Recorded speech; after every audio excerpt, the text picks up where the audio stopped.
তার হাবিবকে বলছেন ওয়াইয়ামসাসকাল্লাহু বিদুররিন ফালা কাশিফা লাহু ইল্লা হুয়া। আল্লাহ রাব্বুল আলামিন তিনি যদি তোমাকে কোনো বিপদ দেন তাহলে পৃথিবীর এমন কেউ নাই যে সে বিপদ থেকে তোমাকে রক্ষা করতে পারে বা ঠেকাতে পারে।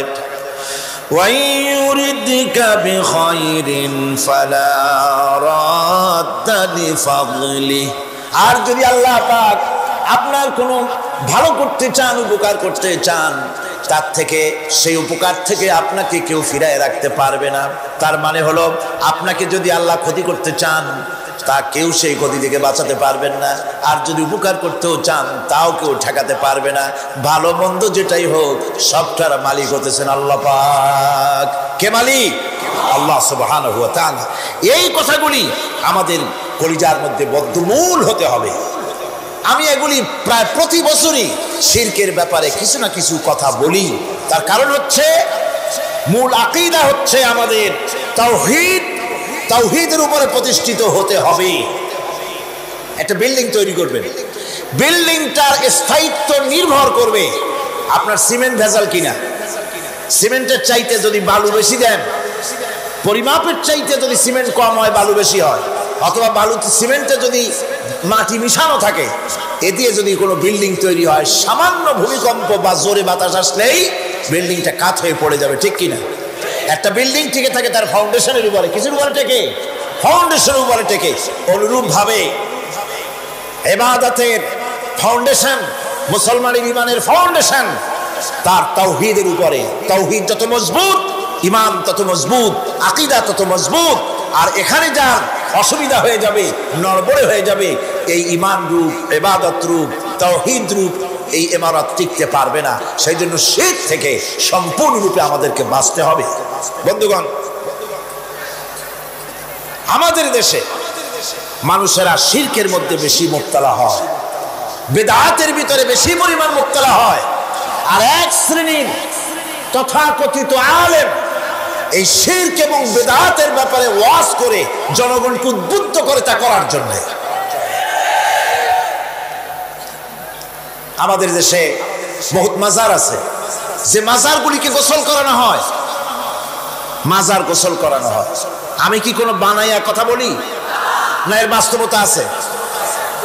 মাজার গোসল করানো হবে, পীর সাহেবকেও গোসল করানো হবে, পত্রিকায় দিয়ে দেয়, পোস্টার ছাপানো হয়, হ্যান্ডবিল ছাপানো হয়, হাজার হাজার টাকা খরচ করে প্রচার করে লোকদেরকে দাওয়াত দেওয়া হয়। কবর ধোয়া পানি, পীর সাহেবের গোসল করানো পানি।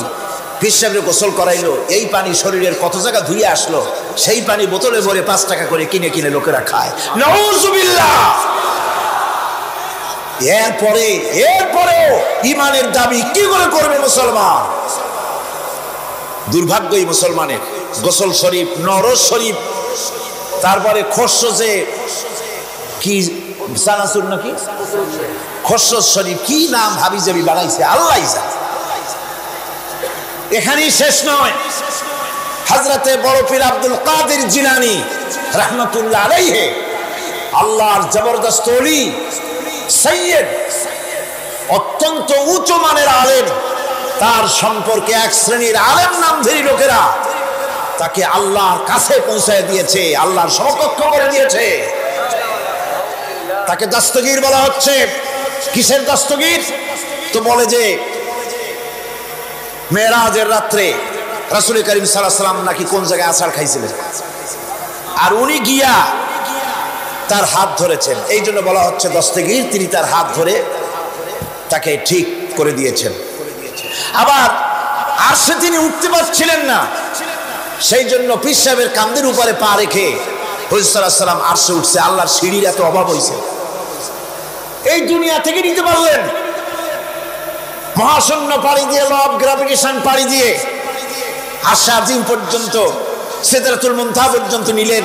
আর ওইখানে বড় পীর সাহেবকে লাগলো তার কাঁধের উপরে পা দিয়ে তিনি উঠবেন। এর চাইতে বিদআত, এর চাইতে বাজে কথা মুসলমানদের জন্য আর কি হতে পারে?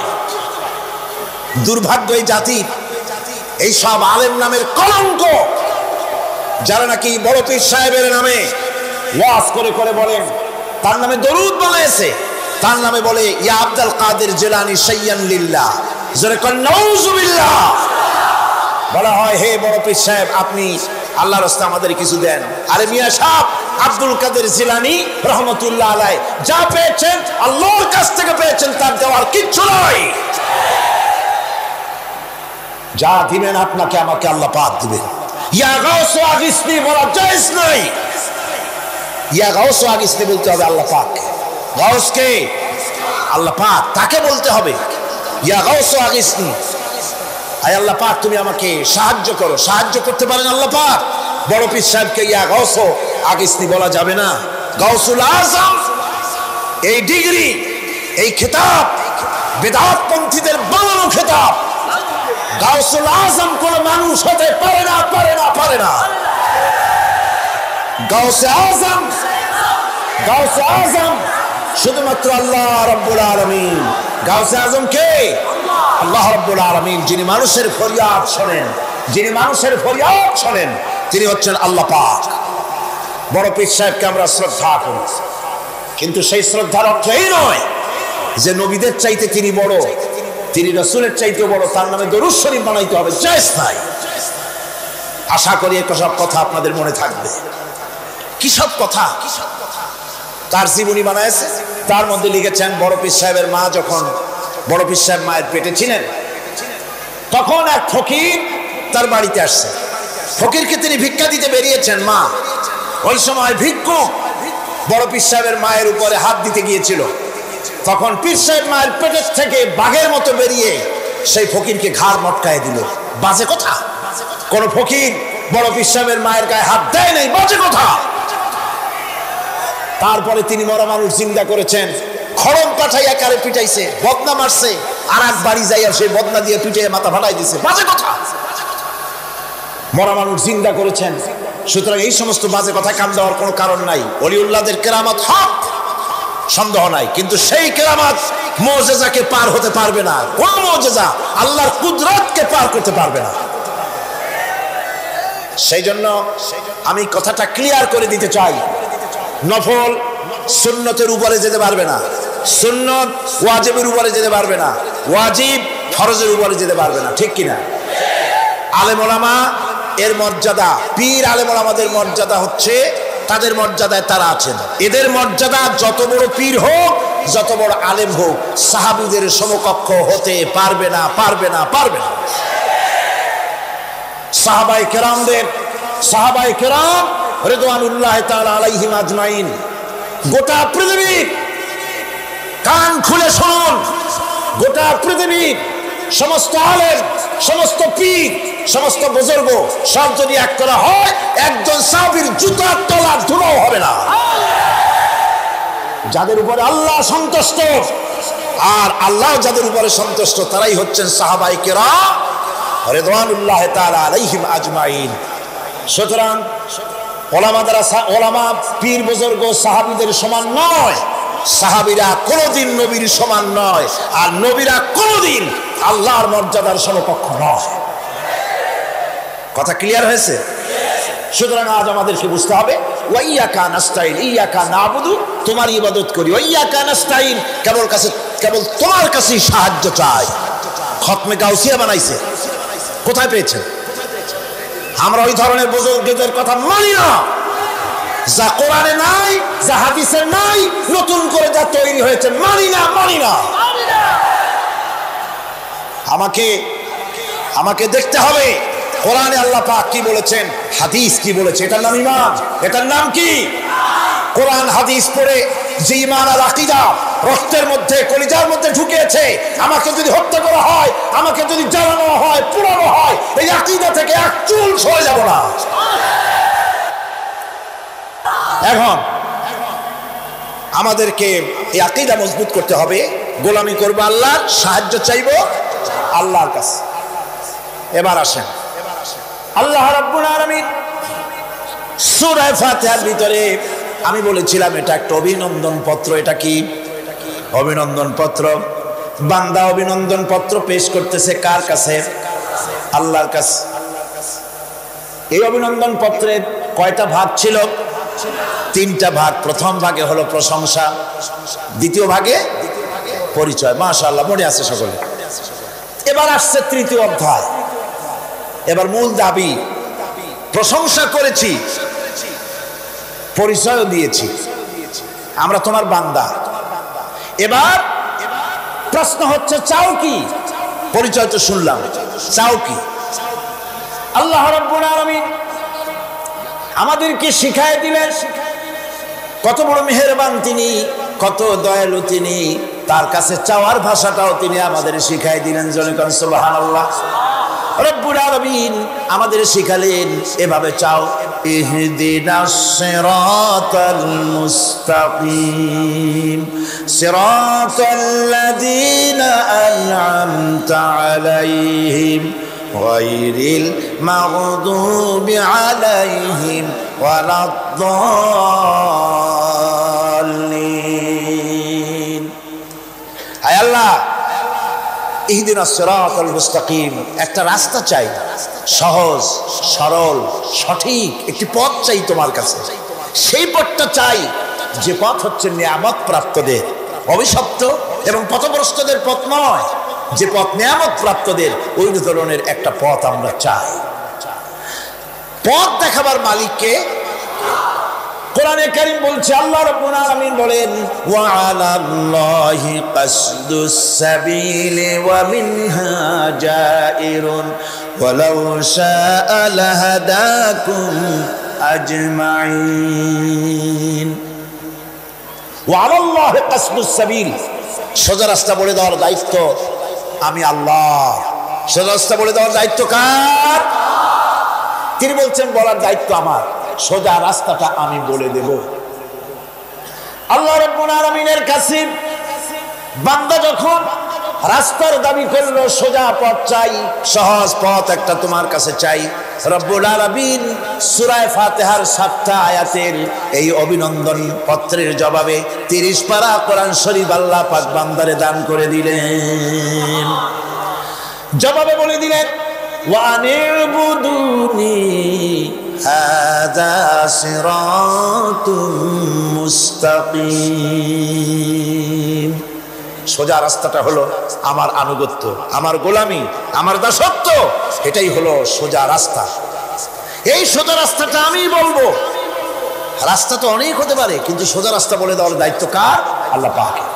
দেখেন, এই যে বিশাল মাহফিল, এই মাহফিলে যত লোক আসছে, সব লোক কি একমতে, এক চিন্তা, এক আদর্শে? না। এই কয়েক লক্ষ জনতার ভেতরে হাজারো মতের লোক আছে, হাজারো চিন্তার লোক আছে, হাজারো আদর্শের লোক আছে। সব আদর্শ, সব চিন্তা, সব কি ঠিক? সবটাই কি নির্ভুল? না, সঠিক নির্ভুল একটা। কয়টা হয়? একটাই হয় মাত্র। এই জন্য আমি দৃষ্টান্ত দিতে গিয়ে বলি, অঙ্ক পরীক্ষা যেদিন হয়, ছেলেরা অঙ্ক পরীক্ষা যেদিন দেয়, সেই অঙ্ক পরীক্ষা দিতে গিয়ে অঙ্ক যারা ভুল করে, তাদের ফলাফল কয় রকম হয় বলেন? হ্যাঁ, অনেক রকম হয়। আর যাদের অঙ্ক যাদের ঠিক হয়, তাদের ফলাফল কয় রকম? একরকম। তার অর্থ কি? তার অর্থ হলো ভুলের পথ অনেক, আর হকের পথ, বাতিলের পথ অনেক, ভুলের পথ অনেক, সঠিক এবং হক যেটা, তার পথ হচ্ছে মাত্র একটা। এই জন্যে আল্লাহ রাব্বুল আলামিন তিনি সোজা রাস্তা বলে দেওয়ার দায়িত্বটা নিয়েছেন। কোরআন বলছে, প্রত্যেকটি সৃষ্টির শুরু হতে শেষ পর্যন্ত 4টা স্তর পার হতে হয়। তার সর্বশেষ স্তর হলো হেদায়াত। 4টি স্তর পার হওয়ার সর্বশেষ স্তর হচ্ছে হেদায়াত। আল্লাযী খালাকা ফাসাওয়া ওয়াল্লাযী কাদ্দারা ফাহাদা। তিনি সকল বস্তুকে সৃষ্টি করেন এবং তারপর তার পরিমাপ, তার কর্মপথ, তার হেদায়েত তিনি দিয়ে দেন। তার মানে হচ্ছে তিনি সৃষ্টি করেন, সামঞ্জস্য রাখেন, পরিমাপটা ঠিক করেন এবং পথের নির্দেশ দেন। সৃষ্টি করেই ছেড়ে দেন না, তার হেদায়েত দিয়ে দেন। তার পরিমাপটা ঠিক করেন, সামঞ্জস্য করেন। কিরকম? দেখুন, আপনি যখন দাঁড়ান তখন আপনার পায়ের উপরে হাঁটু থেকে হাঁটুর নিচের যে অংশটা পা পর্যন্ত, ওইটারে কি কয়? পা, নলা। এই তো ঠিক বলছেন, নলা। আপনারা আমাকে সাহায্য করবেন যেখানে আমি আটকে যাই। নলা, এই নলাটা পায়ের সেন্টারে যদি রাখা হতো, বোঝেন ভালো করে, পায়ের সেন্টারে এই জায়গাটা, এটা ধরুন পা, এই জায়গাটায় যদি হতো পায়ের নলাটা, হয় সিটায় পড়তেন, না হয় ফুটোয় পড়তেন।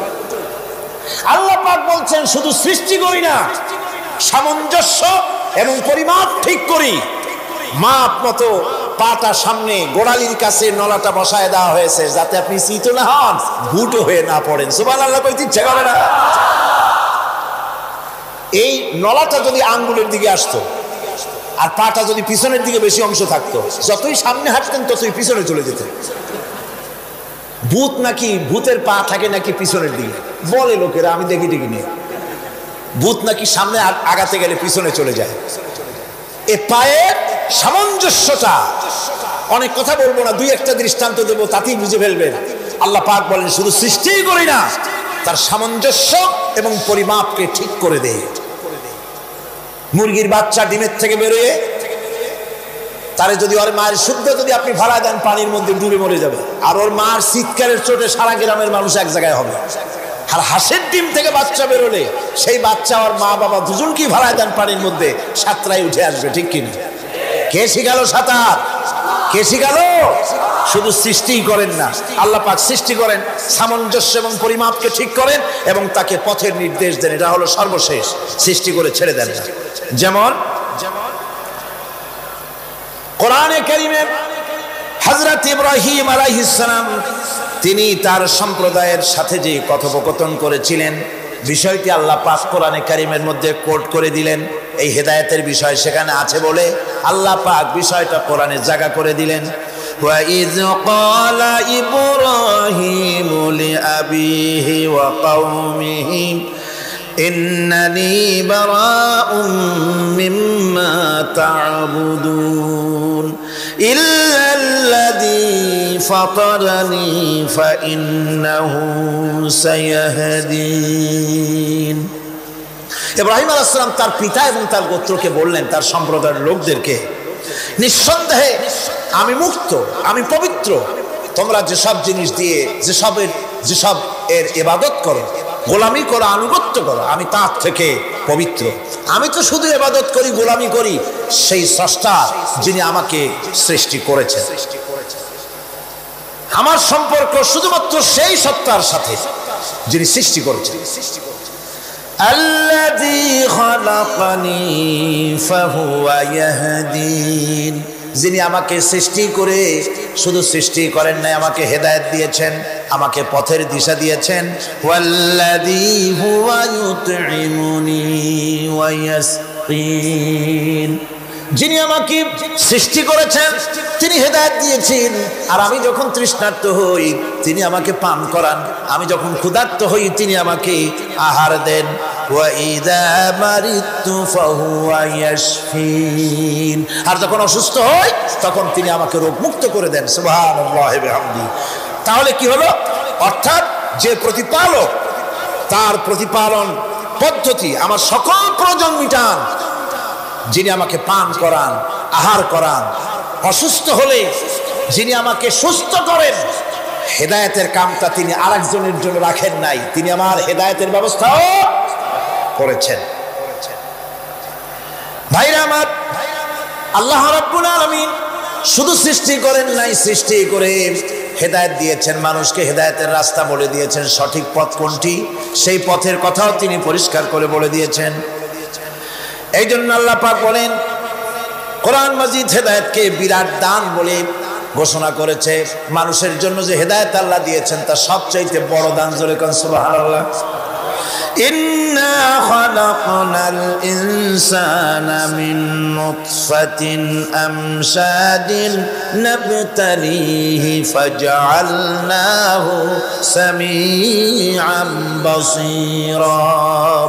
আমি মানুষের মিলিত শুক্র দ্বারা নুতফা দিয়ে আমি মানুষ সৃষ্টি করেছি এবং তাকে একে একে বিভিন্ন স্তর পার করাইছি। তাকে শ্রবণ শক্তি দিয়েছি, তাকে দর্শন শক্তি দিয়েছি। ইন্না হাদাইনাহুস সাবিলা ইম্মা শাকিরান ওয়া ইম্মা কাফুরা। নিশ্চয়ই আমি তাদেরকে তাদের কর্মপন্থা প্রদান করেছি, আমি তাদেরকে হেদায়েত দিয়েছি, চলার পথের দিশা দিয়েছি। এখন ইচ্ছে করলে সে কৃতজ্ঞ হতে পারে, ইচ্ছে করলে অকৃতজ্ঞতার পথও অবলম্বন করতে পারে। আমি তাকে হেদায়েত দিয়ে দিয়েছি, পথ দেখিয়ে দিয়েছি। ডান এবং বাম দুটি রাস্তা আল্লাহ পাক দেখিয়ে দিয়েছেন। আসহাবুল ইয়ামিন, আসহাবুশ শিমাল, একটা ডানপন্থী আর একটা বামপন্থী। আমাদের দেশে কিছু লোক আছে নাম মুসলমান, কিন্তু বলে যে আমরা বামপন্থী আন্দোলন করি। অথচ সমস্ত ডানপন্থীদের জায়গা হবে জান্নাতে যদি জান্নাতের আমল করতে পারে। ডানপন্থীদের নেতা হচ্ছেন দুনিয়ার সমস্ত পয়গম্বরেরা, আর বামপন্থীদের নেতা হলো শয়তান। বামপন্থীদের নিয়ে শয়তান যাবে কিয়ামতে জাহান্নামে। আল্লাহ পাক রাস্তা বলে দিয়েছে। আল্লাহ রাব্বুল আলামিন বলেন, আলাম নাজআল লাহু আইনাইনি ওয়া লিসানান ওয়া শাফাতাইন ওয়া হাদাইনাহুন নাজদাইন। আমি কি তোমাদের দুটি চক্ষু দেই নাই, দেখার জন্য দুটো চোখ দেই নাই? আমি কি তোমাদেরকে কথা বলার জন্য দুটো ঠোঁট দেই নাই? এরপরে আমি কি তোমাদেরকে ভালো মন্দ বোঝার জন্য আমি কি হেদায়েত দেইনি? ভালো মন্দ সবটা বোঝার জন্য আমি তোমাদেরকে হেদায়েত দিয়েছি। সুতরাং এই হেদায়েতের রাস্তা ছেড়ে দিয়ে তোমরা নিজেদেরকে গুমরাহির মধ্যে ডুবিয়ে দিও না।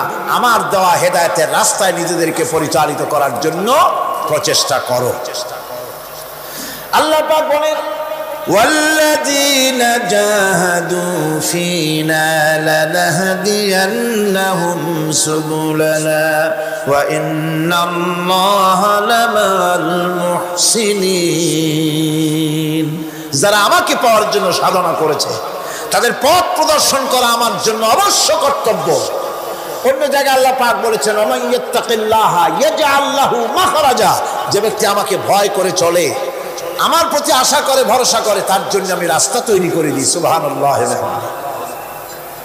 সুতরাং হেদায়েত আল্লাহ পাক দিয়েছে, এমন নয় যে যিনি রাস্তা তৈরি করেন নাই। কোরআন খোদাই হেদায়েতের নাম দিয়েছে হুদা। খোদাই হেদায়েতের নাম কি? হুদা। এই কোরআনের এক নাম হচ্ছে, এই কোরআনের এক নাম কি? হুদা। কোরআন বলছি, فمن تبع هداي فلا خوف عليهم ولا هم يحزنون। আমার এই কোরআন, এই হেদায়েত যারা মানবে, এটাকে যারা অনুসরণ করে চলবে, এটার আইন কানুন যারা মেনে চলবে, ওদের জন্য কোনো ভয় নাই, কোনো চিন্তাও নাই, কোনো ভয় নাই, কোনো চিন্তা নাই যারা এই কোরআনের হেদায়েতকে মেনে চলবে। আল্লাহর হেদায়েত হলো সবচেয়ে বড় হেদায়েত। আল্লাহ পাক বলছেন, কুল ইন্না হুদাল্লাহি হুয়াল হুদা ওয়া উমিরনা লিনুসলিমা লিরাব্বিল আলামিন।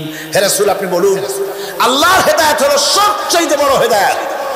অর্থাৎ আল্লাহ যে রাস্তা দিয়েছেন, আল্লাহ যে কোরআন দিয়েছেন, এর থেকে বড় হেদায়েত মানুষের জন্য আর কিছু হতে পারে না।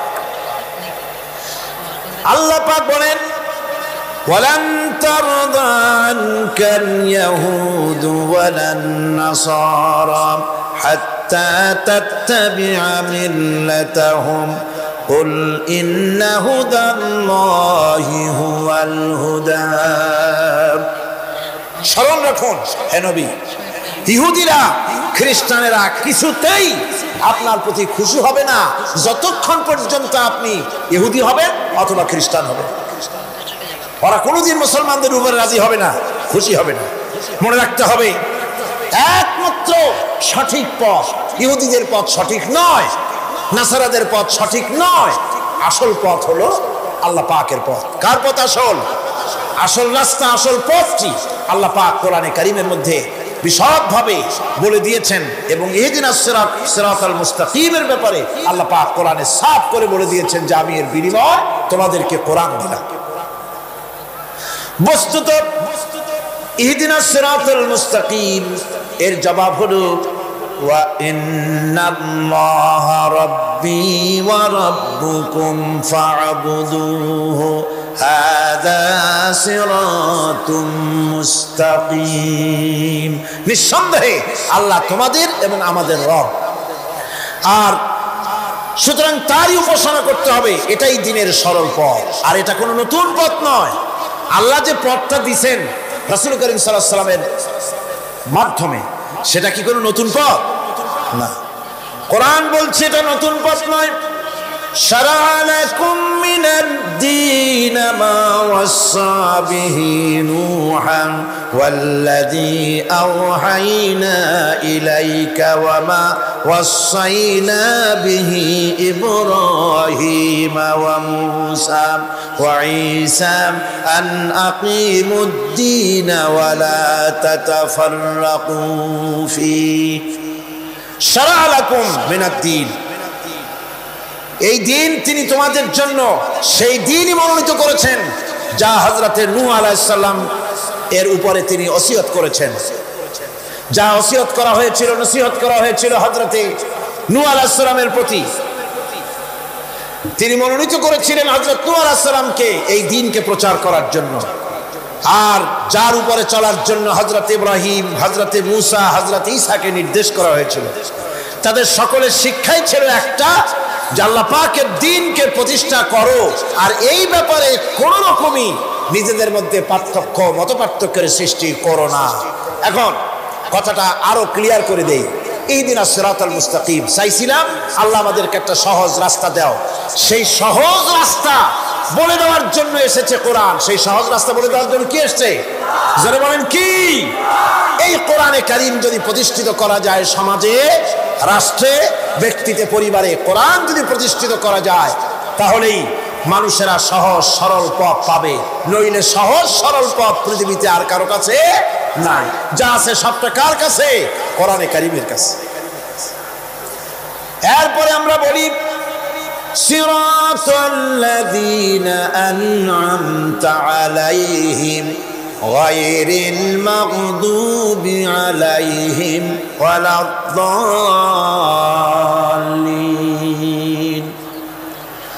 রাস্তার থেকে মানুষেরা মাঠের ভিতরে নামার চেষ্টা করছেন, কিন্তু মানুষকে কষ্ট দেওয়া ছাড়া আর কিছুই হবে না।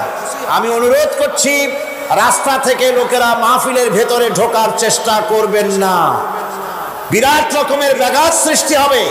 সকলে বসে পড়ুন, যিনি যে জায়গায় আছেন সেখানে বসুন, চাপ সৃষ্টি করবেন না, বসুন। আপনারা দাঁড়ালে আরো বিশৃঙ্খলার সৃষ্টি হবে। কোরআনের মাহফিল, খবরদার বেয়াদবি করবেন না, কেউ দাঁড়াবেন না। যারা দাঁড়িয়েছেন বসেন, আর জোরে সরে জিকির করেন লা ইলাহা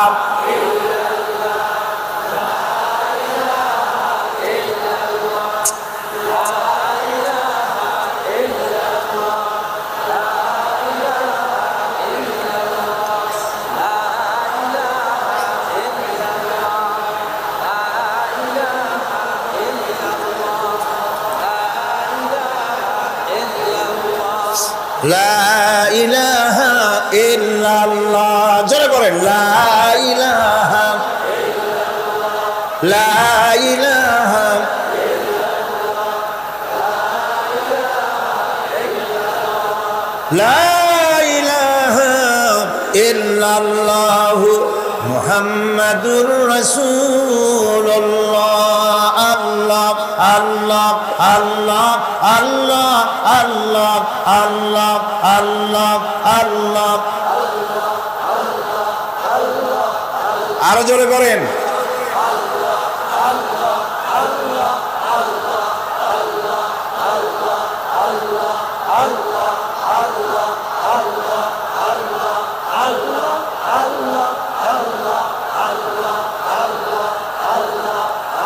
লা ইলাহা ইল্লাল্লাহ মুহাম্মাদুর রাসূলুল্লাহ। বন্ধুগণ, এত বড় বিশাল মাহফিল, পুলিশ আর্মি কেউ এটাকে কন্ট্রোল করতে পারবে না। এটাকে কন্ট্রোল করার দায়িত্ব আল্লাহ পাকের। কার দায়িত্ব? আল্লাহর কাছে সাহায্য চাই। আল্লাহ পাক কোরআনের মাহফিল, কোরআন শোনার জন্য মানুষের কাছে সহজ করে দাও, জোরে কোন আমিন। প্রচন্ড রকমের মানুষের চাপ সৃষ্টি হয়েছে। আপনারা রাস্তা থেকে মানুষকে চাপাচাপি করবেন না, সবাই বসে হাঁটতে চেষ্টা করবেন না।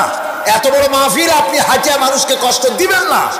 যারা যেখানে দাঁড়াইছে সেখানে বসেন, বরকত হবে। হাঁটলে গুনাহ হবে, হাঁটবেন না।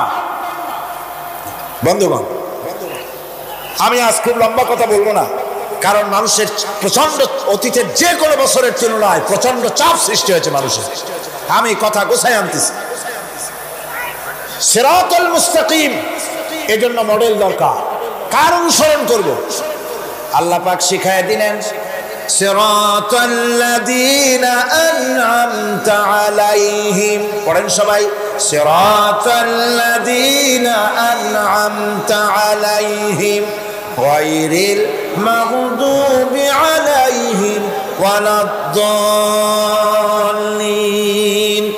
আয় আল্লাহ, অনুগ্রহপ্রাপ্ত দল, সেই রাস্তা, অনুগ্রহপ্রাপ্তদের রাস্তা চাই। তোমার মনোনীত ব্যক্তি, অনুগ্রহপ্রাপ্ত যারা, তাদের পথ অনুসরণ করতে চায়। এই অনুগ্রহপ্রাপ্ত দল কারা, সে কথা কোরআন শরীফে বলা হয়েছে।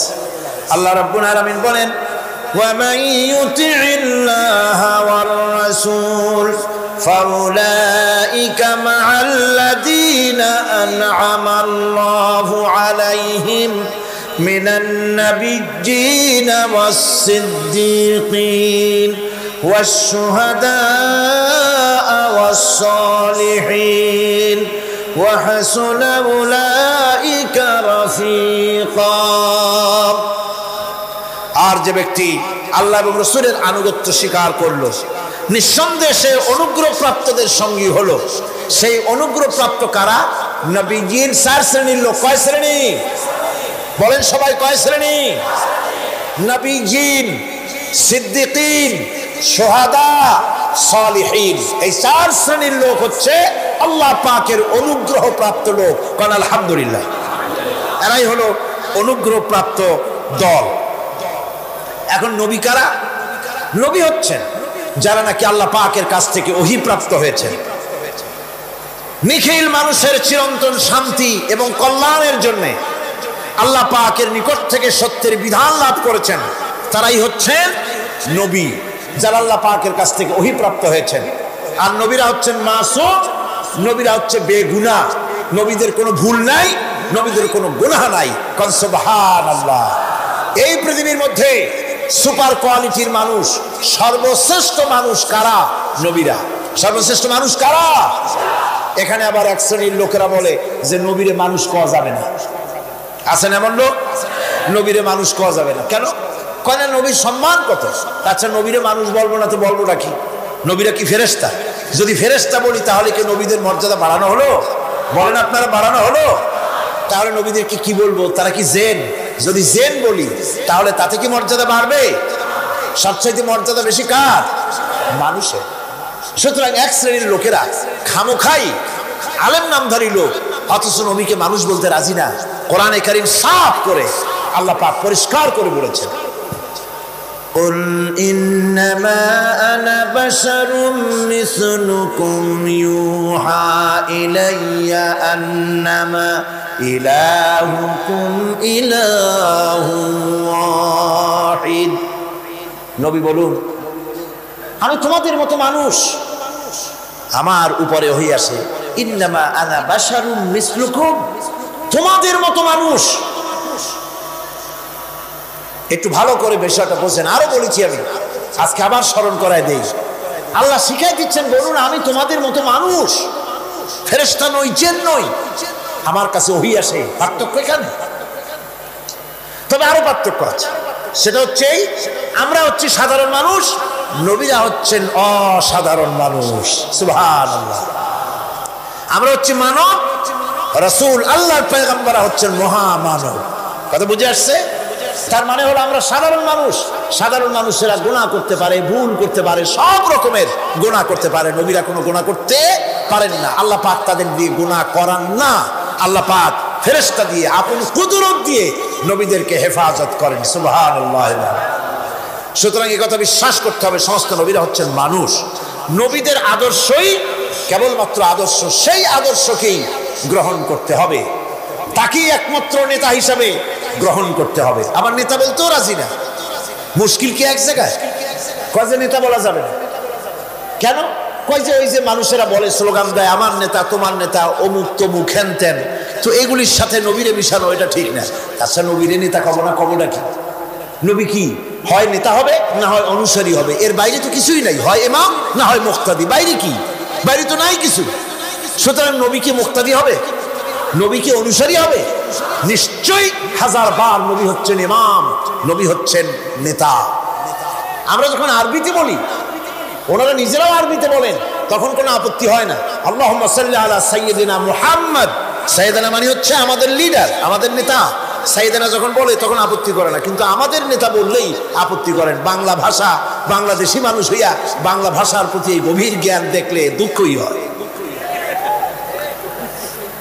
বন্ধুগণ, মনে রাখতে হবে নবী হচ্ছেন মাসুম, বেগুনাহ এবং নেতা, আর মুহাম্মদ সাল্লাল্লাহু আলাইহি ওয়াসাল্লাম হচ্ছেন বিশ্ব নেতা, এটা কোনো সন্দেহ নেই। এই নবীর অনুসরণ করতে হবে। সিদ্দিকিন হচ্ছে সত্যকে যারা উদার, উন্মুক্ত, অকুণ্ঠ চিত্তে, দ্বিধাহীনভাবে যারা গ্রহণ করেছে, এর বিপরীত যারা করেই নাই, তারাই হচ্ছেন সিদ্দিকিন।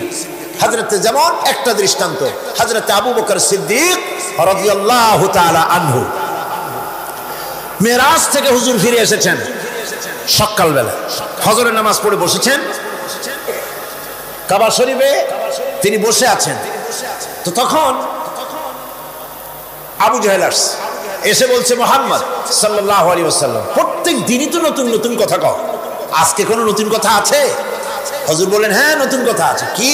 বলে, এই তো শেষ রাত্রে জিবরাইল আসছিল, আমারে নিয়ে গেল বাইতুল মুকাদ্দাসে, জেরুজালেমে গিয়ে নামাজ পড়লাম, ওইখান থেকে মহাকাশ পাড়ি দিলাম, 7 আকাশ পাড়ি দিলাম, সিদরাতুল মুনতাহা গেলাম, আরশে আজিম ভ্রমণ করলাম, আল্লাহর সাথে কথা কইলাম, জান্নাত জাহান্নাম দেখলাম, তারপরে আবার এই আয়েশা নামাজ পড়িয়া তোমাদের সাথে কথা বলতেছে।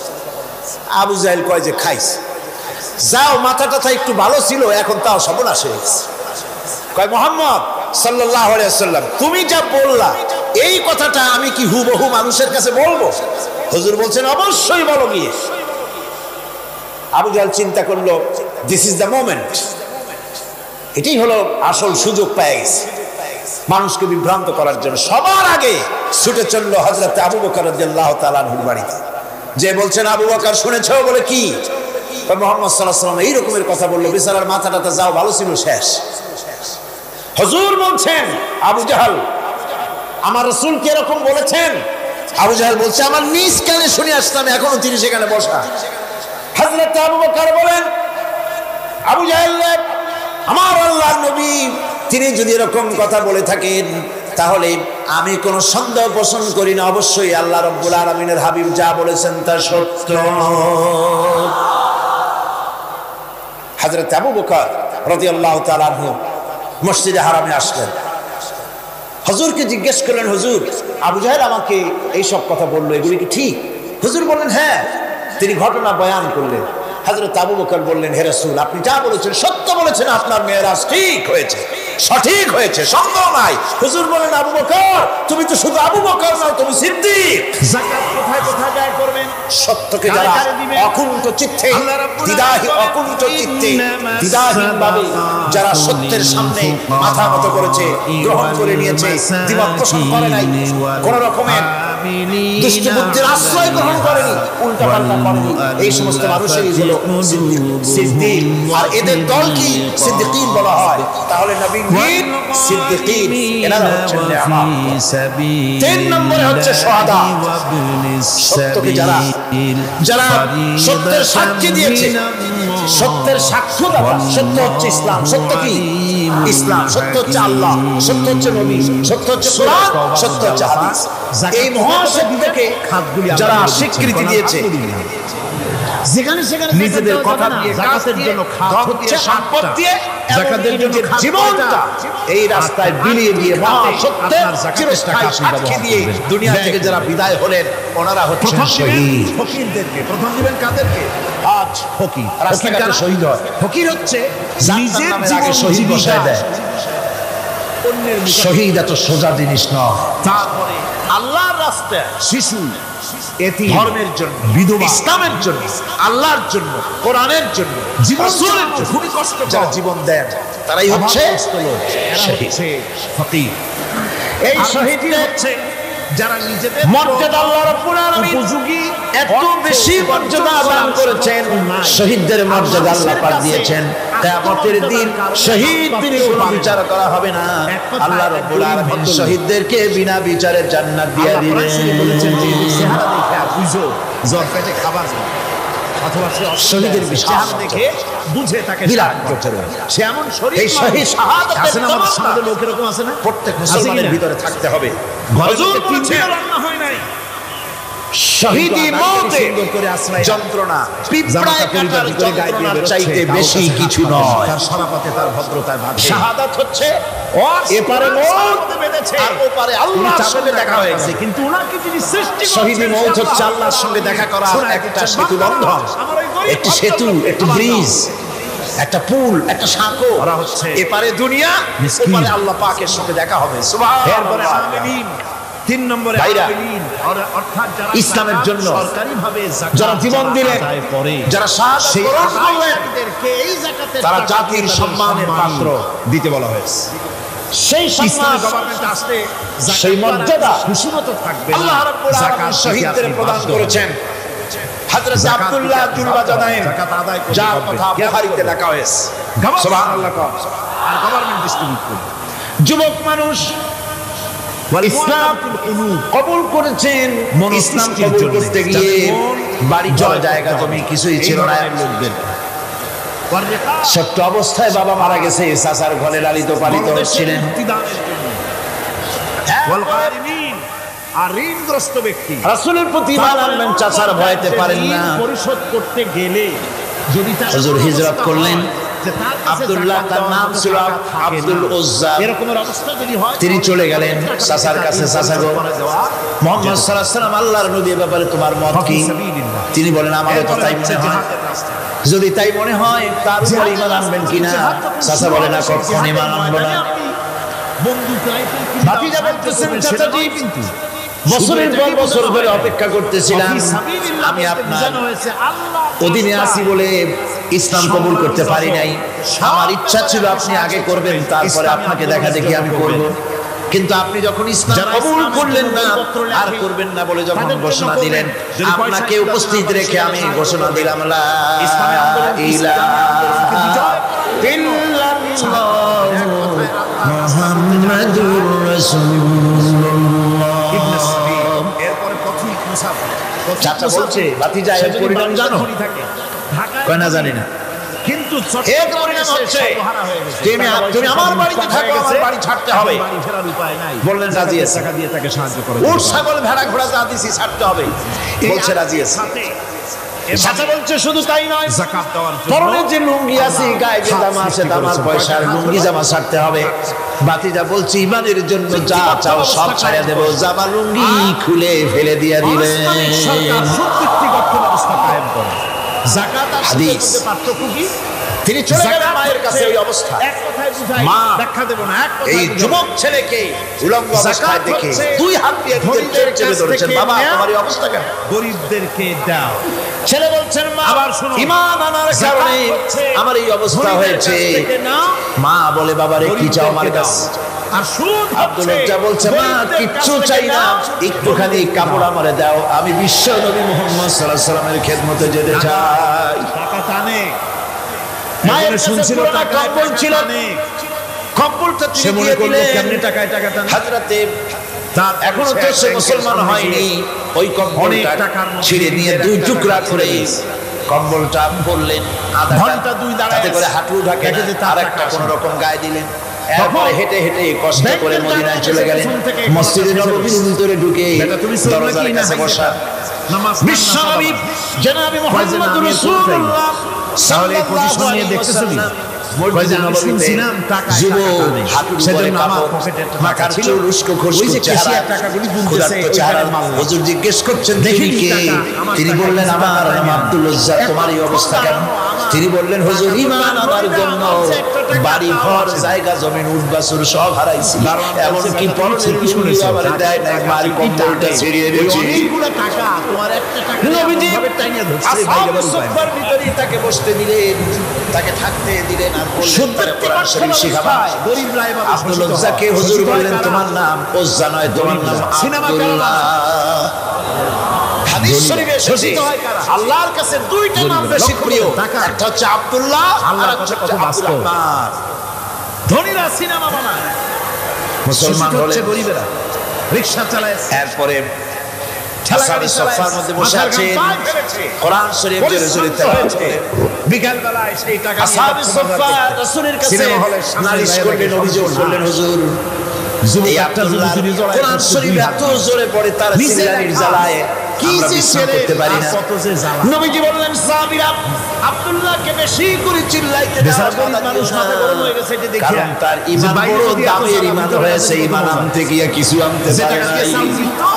সেই টাকা দিয়া কাকে টিকিট কিনে সিনেমায় ঢুকলো, এর মাথায় চিল্লাইতে দাও, জোরে জোরে পড়তে পাইলো কে? ইতিমধ্যে তাবুকের যুদ্ধে গণদামা বেজে উঠেছে, মানুষেরা ব্যাংক থেকে টাকা লোন নেয়, রোমান সৈন্যরা কৃষির সঙ্গে যুদ্ধ করবে, জিহাদ করবে, ইসলামকে পরাজিত করার জন্য তারা আক্রমণের প্রস্তুতি নিল। নবীজি রোমানদের সঙ্গে লড়াই হবে বলে সাহাবায়ে কেরামদের কাছে সাহায্য চাইলেন, যার কাছে যা আছে অস্ত্রপাতি জমা করো, মায়ের হাতের বউ হাতে টাকা দাও, পয়সা দাও, বিক্রি করে সবাই মিলে দিতে লাগলেন। দিতে দিতে মহিলারা আপনার হাত নাকের ফুল কানের দুল, হুজুরের সামনে স্তূপ হয়ে গেছে, টাকা করে সোনা দানা সব শুদ্ধ। হুজুর বলছেন সাহাবীরা সবাই তো সব জিনিস দিলে, আমার আবু বকররে দেখি না কেন? করেছেন হযরত আবু বকর রাদিয়াল্লাহু তাআলা দুটি গুনাহ, একটা পিলারের আড়ালে দাঁড়ানো ছিল, নিজের মায়ের সাথে জিনা, তিনি আসলেন হাতে ছোট্ট থলি, চোখে পানি, থলিটা হুজুরের হাতে তুলে দিলেন, হুজুর থলি ছাড়লেন, দেখা গেল কয়েকটা দিরহাম আর কয়েক কেজি গম। আর দেখছেন দেখছেন আবু বকর রাদিয়াল্লাহু তাআলা চোখের পানিতে দাঁড়িয়ে ভিজে ভিজে আল্লাহ হুজুর বললেন আমার সাহাবীরা নাউযুবিল্লাহ আজ তোমরা সকলে মিলে যে দান করেছো, সেই দানের তুলনায় আবু বকর যে দান করেছে আল্লাহ রাব্বুল আলামিনের কাছে তা বেশি মূল্য হয়েছে। নির্মূল মনের মধ্যে অনেকের প্রশ্ন জাগলো, কেমন করে তা হলো? আমরা এত দিন ছিল। হুজুর জিজ্ঞেস করলেন ও সাহাবী তুমি কত দিয়েছো, বাড়ি কত আছে? তিনি বললেন এত দিয়েছি, এত আছে। তুমি কত দিয়েছো, কত রেখে এসেছো? প্রত্যেকই এরকম বলল। হযরতে ওসমান, হযরতে ওমর, হযরতে আলী রাদিয়াল্লাহু তাআলা আলাইহিম আজমাইন তাও বললেন অর্ধেক এনেছি, অর্ধেক থুই আসছি, দুই ভাগ এনেছি, এক ভাগ রেখে আসছি। এমন এক সময় এসেছিল সব শেষে নবীজি আবু বকর রাদিয়াল্লাহু তাআলা মুখে প্রশ্ন করলেন আবু বকর তুমি কি এনেছো আর বাড়ি কি রেখে এসেছো? হযরত আবু বকর বলেন ইয়া রাসূলুল্লাহ, ইয়া হাবিবাল্লাহ, এটা কি গল্প? আমার বাড়িতে জাগতিক সম্পদ বলতে যা বোঝায় সবটুকু এনে নবীজির কদম মোবারকে দান করে দিয়েছি। আবু বকরের ঘরে এখন আল্লাহ তার রাসূল ছাড়া কোনো জিনিস বাকি নাই।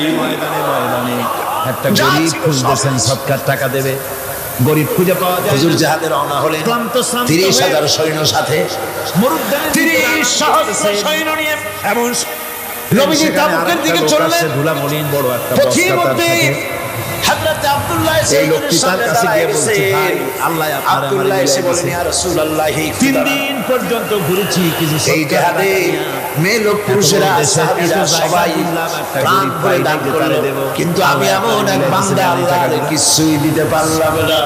কয় যে তোমার মাথা খারাপ, স্কুল কিছুই নাই হুজুর, আমার দেওয়া কিছুই নাই, তবে আমি আপনার কাছে দোয়া চাই, আপনি দোয়া করুন আমি যেন এই যুদ্ধে জিহাদের ময়দানে আমি যেন শহীদ হতে পারি। নবীজি বললেন একটু বাকল নিয়ে আসো গাছে, একটা গাছের বাকল আনা হলো, এই বাকলটা হুজুর নিজ হাতে আব্দুল্লাহর হাতে বাঁধা দিলেন। ইসলাম বললেন রব্বুল আলামিন আমি আব্দুল্লাহর রক্ত কাফিরদের জন্য হারাম করে দিলাম।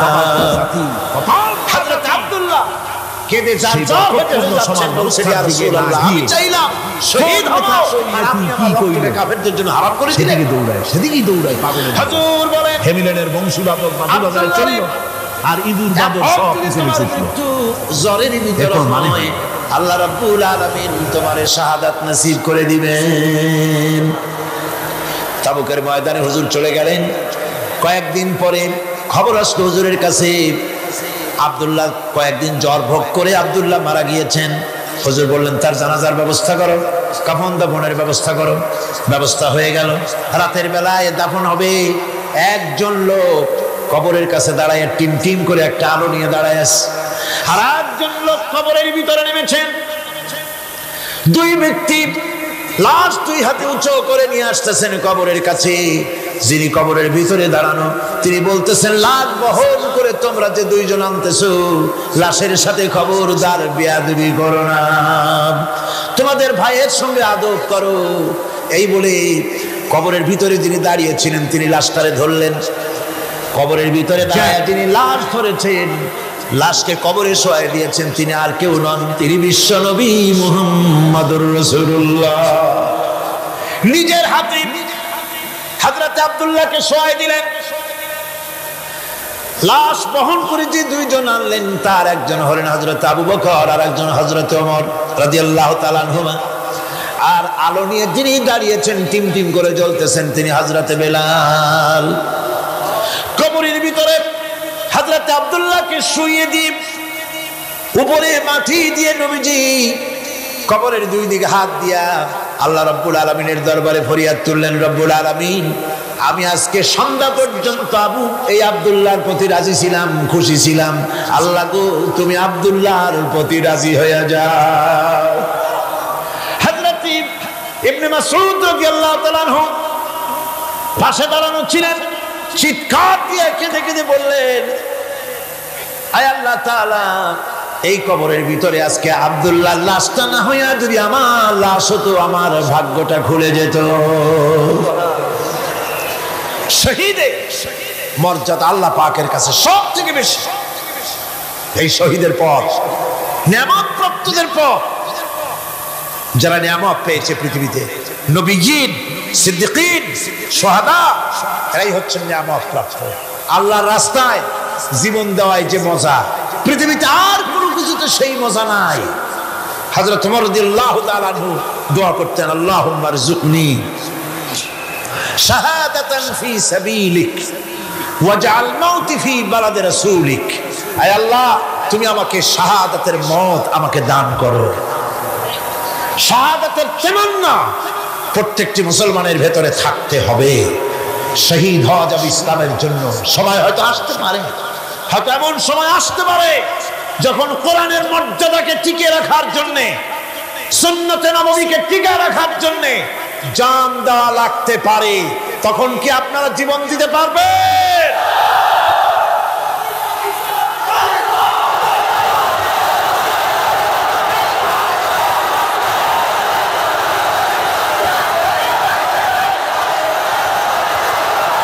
এরপরে চতুর্থ নম্বরে হচ্ছে সালিহিন। চতুর্থ নম্বরে কি? সালিহিন। সালিহিন হচ্ছে জীবনের প্রত্যেকটি ক্ষেত্রে যারা একনিষ্ঠভাবে আল্লাহর বিধান পালন করেছেন, যারা পুণ্যের সাথে সুদৃঢ় থেকেছেন, যারা অটল থেকে পুণ্যের সাথে হকের সাথে অটল থেকেছেন, কোন অবস্থাতেই ইসলামী আদর্শের বিরুদ্ধাচরণ করেনি, তারাই হচ্ছেন সালিহিন। ইসলামের আদর্শ ছাড়ে নাই, পরিত্যাগ করে নাই, জীবনের সবকিছুর বিনিময় এটাকে আঁকড়ে ধরে থেকেছেন। ইসলামী আদর্শের পরিপন্থী কিচ্ছু করেন নাই। এরা হচ্ছেন সালিহিন। কোন আলহামদুলিল্লাহ। আল্লাহর অনুগ্রহ প্রাপ্ত কয় শ্রেণী? 4 শ্রেণী। নবীগণ,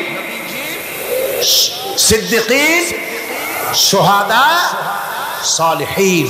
এই 4 শ্রেণীর লোকেরাই হচ্ছে নিয়ামত। আমরা বলেছি সিরাতাল্লাযীনা আন'আমতা আলাইহিম গায়রিল মাগদুবি আলাইহিম ওয়ালাদ-দাল্লিন। নিয়ামত অভিশপ্তদের পথ চাই, অনুগ্রহ প্রাপ্তদের পথ। আর অভিশপ্ত পথভ্রষ্টদের পথ আমরা চাই না, আমরা পরিহার করে চলবো। এটা একটু ওয়াদা হলো। যারা অভিশপ্ত, যারা পথভ্রষ্ট, ওরা কারা? মাগদুব এবং দল্লিন। মাগদুব হচ্ছে অভিশপ্ত, দল্লিন হচ্ছে পথভ্রষ্ট। দুনিয়ার সমস্ত মুফাসসিরিন, মুহাদ্দিসিন সব একমত, মাগদুব হচ্ছে ইহুদিরা। মাগদুব কারা? বলেন না কারা? আর দল্লিন অভিশপ্ত কারা?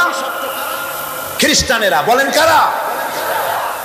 একটুখানি জোরে সোরে দরুদ শরীফ পড়েন। সালাতুন ইয়া রাসূলুল্লাহ আলাইকুম, সালামুন ইয়া হাবিবাল্লাহ আলাইকুম। জোরে পড়েন।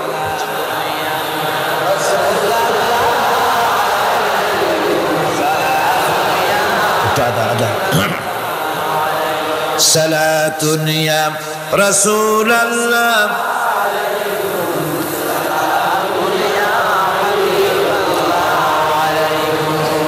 ভাইরা, ইহুদিদের অভিশপ্ত হওয়ার কারণটা কি? আল্লাহ রাব্বুল আলামিন বলেন, শোনো কারণ কি। وَضُرِبَتْ عَلَيْهِمُ الْمَسْكَنَةُ ذَلِكَ بِأَنَّهُمْ كَانُوا يَكْفُرُونَ بِآيَاتِ اللَّهِ وَيَقْتُلُونَ الْأَنْبِيَاءَ بِغَيْرِ حَقٍّ ذلك بما عصوا وكانوا يعتدون। তাদের উপর দারিদ্র এবং অসহায়তার অভিশাপ বর্ষিত হয়েছে। এর কারণ হলো তারা আল্লাহ পাকের আয়াতকে অস্বীকার করেছে, তারা অকারণে আল্লাহর নবীদেরকে হত্যা করেছে এবং প্রত্যেকটি ব্যাপারে আল্লাহর শরীয়তের সীমা লঙ্ঘন করেছে। যুরিবাত আলাইহিমুল যিল্লাতু ওয়াল মাসকানা ওয়া বাউ বিগাদাবিন মিনাল্লাহ।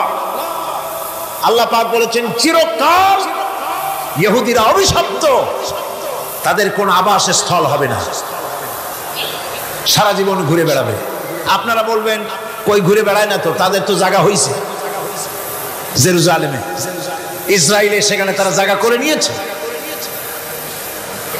তাহলে এটা কেমন হলো? এটা এইভাবে হচ্ছে, ওখানে তাদেরকে প্রতিষ্ঠিত করেছে আমেরিকা, ঠিক কিনা? আল্লাহ পাক কোরআন শরীফের মধ্যে বলেছেন, যদিও মানুষের সাহায্যে কোনো জায়গায় তাদেরকে আল্লাহর ইচ্ছায় অথবা মানুষের সাহায্যে কোথাও যদি জায়গা হয়, অপমানের জীবন যাপন করতে হবে সারাটা জীবন, কিয়ামত পর্যন্ত দুঃখে দুঃখে মরতে হবে, দেশে দেশে ঘুরে বেড়াতে হবে ভিক্ষুকের মতো। সে অবস্থাই হয়েছে। আমেরিকা ওদের উপর থেকে হাত উঠায়নি।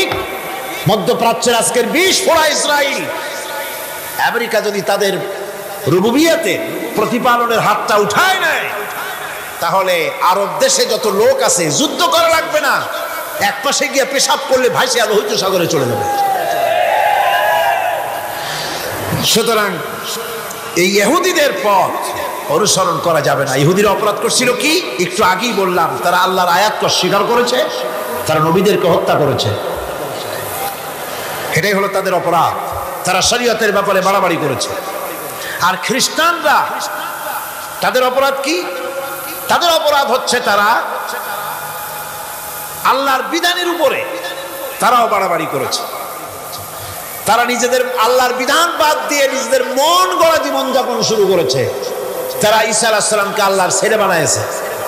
তারা মদ খায়, তারা জিনা করে, তারা শুকর খায়। তাদের উপরে শরীয়তকে সম্পূর্ণ বুলাঙ্গুল দেখায়া তারা মুশরিকের চাইতেও খারাপ হয়ে গিয়েছে, ঠিক কিনা? এরা, হিন্দুরা কখনো বলে না যে আল্লাহর ছেলে মেয়ে আছে, বলে নাকি? কিন্তু ওরা আল্লাহর ছেলে বানাইছে, মেয়ে বানাইছে, বউ বানাইছে। নাউজুবিল্লাহ। আমেরিকায়, ইংল্যান্ডে, সেসব জায়গায় গির্জায় আজ আর খ্রিস্টান যাওয়ার লোক নাই। সপ্তাহে একদিন ইবাদত করে, সানডে। সেই সপ্তাহের একদিন ইবাদত করতে লোক পাওয়া যায় না। সেদিন তারা ফুর্তিনার্তি করার জন্য বউ বাচ্চা নিয়ে, মদ টদ নিয়ে, সিবেচে গিয়ে কাপড় চোপড় ভালাইয়া যা খুশি তাই করে। তারা মসজিদে আসে, কি বলে, গির্জায় যায় না। ফলে আমার নিজের চোখে দেখেছি বহুত গির্জা এমন আছে যার সামনে লেখা আছে ফর সেল, বিক্রয়ের জন্য। এই সাইনবোর্ড যখন লাগায় এলাকার মুসলমানেরা চান্দা তুলিয়া গির্জা কিনা সব সমানে মসজিদ বানাইতেছে। ইংল্যান্ডে আজ থেকে 100 বছর আগে মসজিদ ছিল মাত্র একটা। সেই গ্রেট ব্রিটেনে এখন মসজিদের সংখ্যা 7,000-এর উপরে। আলহামদুলিল্লাহ। সুতরাং এই খ্রিস্টান এবং ইহুদিদের পথ অনুসরণ করা যাবে না, কিন্তু তারপরেও আমরা অনুসরণ করছি না, করছি না, করছি। বিশ্বকবি, কবি সম্রাট আল্লামা ডক্টর ইকবাল রহমাতুল্লাহ আলাইহি সুন্দর করে বলেছেন, ওয়াদা মে হো তুম নসারা তু তামাদ্দুন মে হনুদ, ওয়াদা মে হো তুম নসারা তু তামাদ্দুন মে হনুদ, ये मुसलमान है जिन्हें देख के शर्माए यहूद। চাল চলনে হিন্দু তুমি, বেশভূষাতে খ্রিস্টান, মুসলমান এই যারে দেখে ইহুদ করে লজ্জা জ্ঞান। তুমি নাকি মুসলমান? কাপড় চোপড় দেখলে মনে হয় তুমি তো খ্রিস্টান, জামা কাপড় তোমার অবস্থা দেখলে মনে হয় তুমি খ্রিস্টান, তোমার ওঠা বসা বিয়ে শাদী সংস্কৃতি দেখলে মনে হয় তুমি হিন্দু, আর তোমার লেনদেন দেখলে ইহুদিরা পর্যন্ত তোমাকে ঘৃণা করে। কথা ঠিক কিনা? কথা ঠিক কিনা? এই হলো মুসলমানদের অবস্থা। সুতরাং আল্লাহ পাক বলছেন ইহুদিদেরকে ছাড়তে হবে, খ্রিস্টানদের অনুকরণ ছাড়তে হবে। ইহুদি খ্রিস্টান সকলের অনুকরণ ছেড়ে দিয়ে নিয়ামত প্রাপ্ত ওই 4 শ্রেণীর লোকের অনুসরণ করতে হবে, তাহলেই খাঁটি মুসলমান হওয়া যাবে। কোন আলহামদুলিল্লাহ। এই হলো সূরা ফাতিহা, যা গত আজকের দিন সহ 5 দিন আমরা আলোচনা করলাম। কোন আলহামদুলিল্লাহ। এখন এই সূরা ফাতিহাকে আমি আপনাদের পকেটে উঠাই দিতে চাই, যাতে করে মনে থাকে। 5 দিনের অনেক কথা এক জায়গায় করে দিলে মনে করতে সুবিধা হবে, ঠিক কিনা? মনে রাখতে সুবিধা হবে। সূরা ফাতিহা আয়াত কয়টা? এই 7টি আয়াতের 7টি শিক্ষা আছে। সূরা ফাতিহার শিক্ষা 1, সকল প্রশংসা কেবলমাত্র হাদিস শরীফে এসেছে, ইদা মুদিহাল ফাসিকু ইহতাজ্জাতিল আরশ, যখন কোন ফাসিকের প্রশংসা করা হয়, যে ব্যক্তি নামাজ পড়ে না, রোজা করে না, দিন মানে না, ঈমান নাই, চরিত্র নাই, এমন লোককে যখন প্রশংসা করা হয়, আল্লাহ পাকের আরশ গোসায় থরথর করে কাঁপতে থাকে। সুতরাং সমস্ত প্রশংসা হবে কার? পার্লামেন্টে যখন বাজেট বক্তৃতা হলো, বাজেটের উপরে 39 ঘন্টা আলোচনার সুযোগ এলো। আমি দেখলাম প্রত্যেকেই আলোচনার সময় বলছেন, আমি স্মরণ করছি সহস্র বছরের অমুক, শ্রেষ্ঠ অমুক, আমার নেতা অমুক, এভাবে বলছে। প্রত্যেকেই দাঁড়িয়ে বলছে আমি স্মরণ করি অমুক আর তমুক।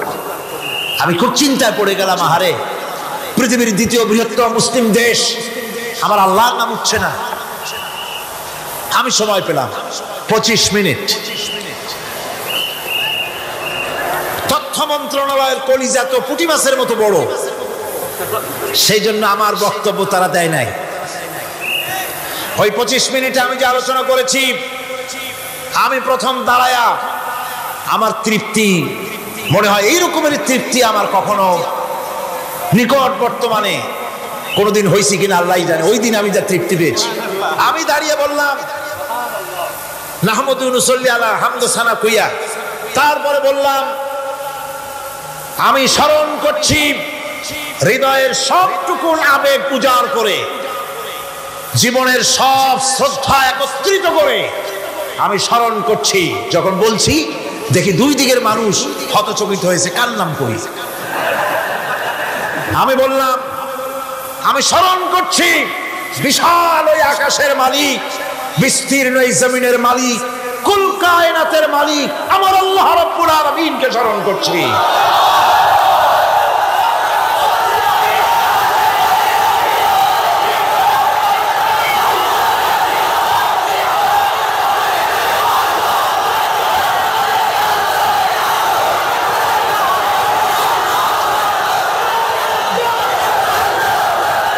সুতরাং আমি দারুণ তৃপ্তি পেয়েছি।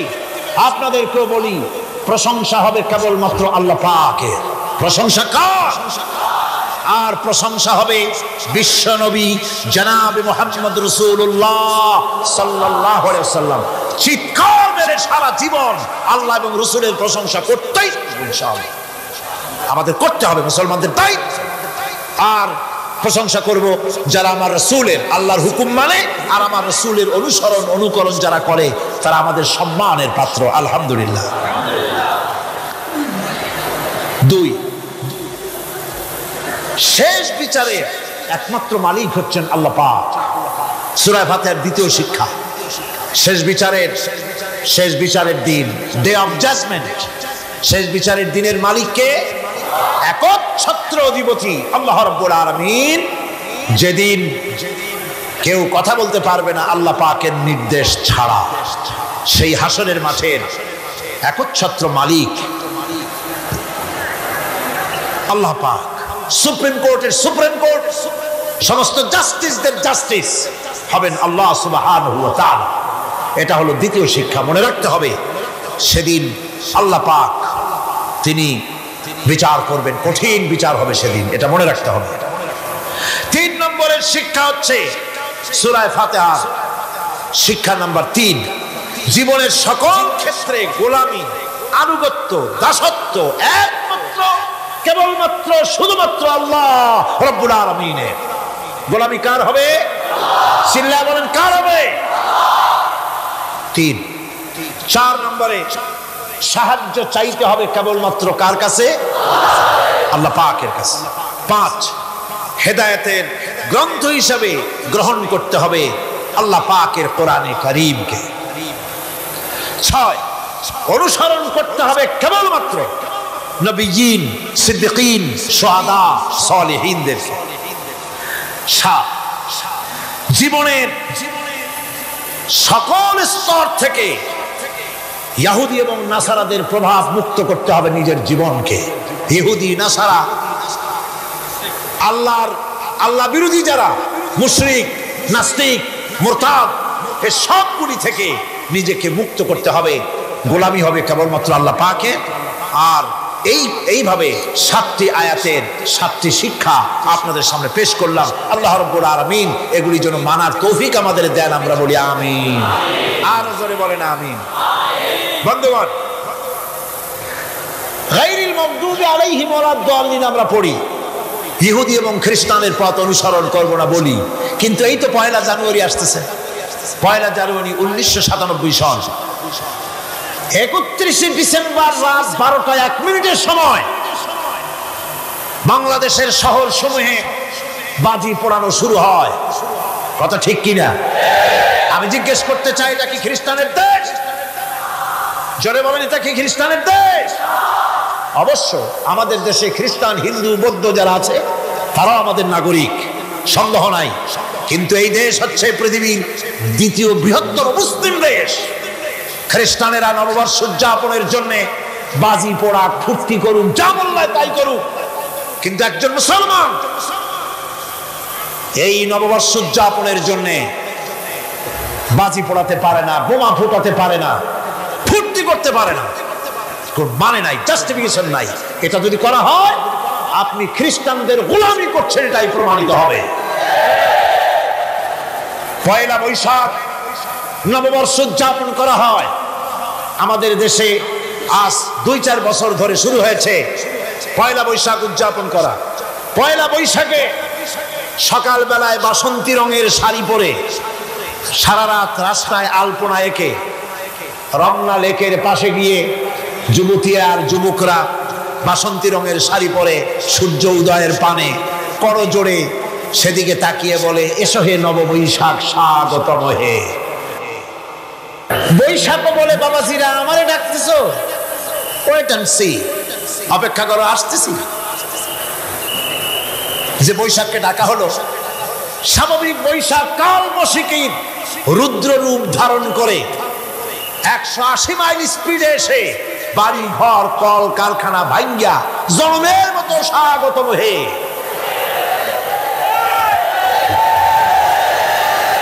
এরপর রাজনৈতিক নেতৃবৃন্দ এবং বুদ্ধিজীবী, ছাত্রছাত্রী, শিক্ষক, এক শ্রেণীর শিক্ষকবৃন্দ মঙ্গল প্রদীপ জ্বালিয়ে দিনের সূচনা করেন। কুকুরের মুখোশ, গাধার মুখোশ, কুমিরের মুখোশ পরে মিছিল করেন।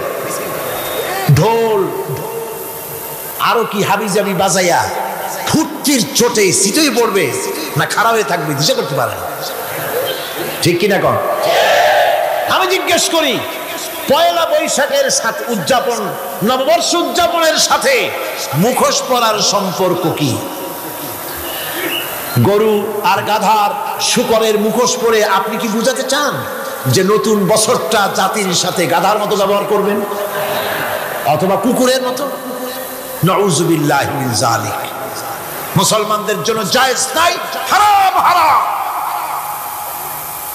বৈশাখের কোনো গুরুত্ব নাই। পয়লা বৈশাখ যদি কিছু করতেই হয়, ফজরের নামাজ পড়ে, দরুদ পড়ে, তেলাওয়াত করে আল্লাহর কাছে মুসলমানের দোয়া করা দরকার। আল্লাহ, বিগত বছরটা পার করেছি গুনাহ করে, নাফরমানি করে, আগামী বছর আমাদেরকে নেককার বানাও, নামাজি বানাও, চরিত্রবান বানাও, দিনদার বানাও। বছরটা দেশের জন্য, জাতির জন্য কল্যাণকর করে দাও। ভালো হইতো না? ভালো হইতো না? ভালো হতো। কিন্তু কপাল খারাপ, সংস্কৃতির নামে আসছে বেহায়াপনা। ভারতীয় উৎসব হয় বাংলাদেশে, ইন্ডিয়ান ফেস্টিভ্যাল।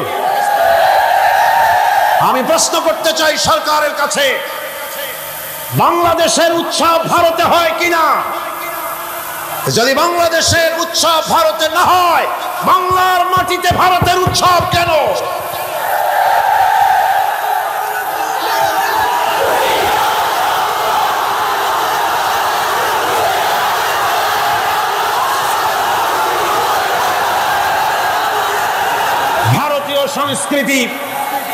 ভারতীয় সংস্কৃতি মুসলমানদের জন্য এইডসের চাইতেও মারাত্মক। ওই সংস্কৃতির সাথে আমাদের কোনো মিল নাই। তেল আর পানি কোনোদিন মিশবে না। আমাদের সংস্কৃতি সম্পূর্ণ আলাদা, ঈমান ভিত্তিক, তাওহীদ ভিত্তিক সংস্কৃতি আমাদের। যুবতী মেয়েদেরকে এনে প্রতিদিন সপ্তাহে সপ্তাহে ডজনকে ডজন শিল্পী আনা হচ্ছে আমাদের দেশে, গায়িকা, নর্তকী।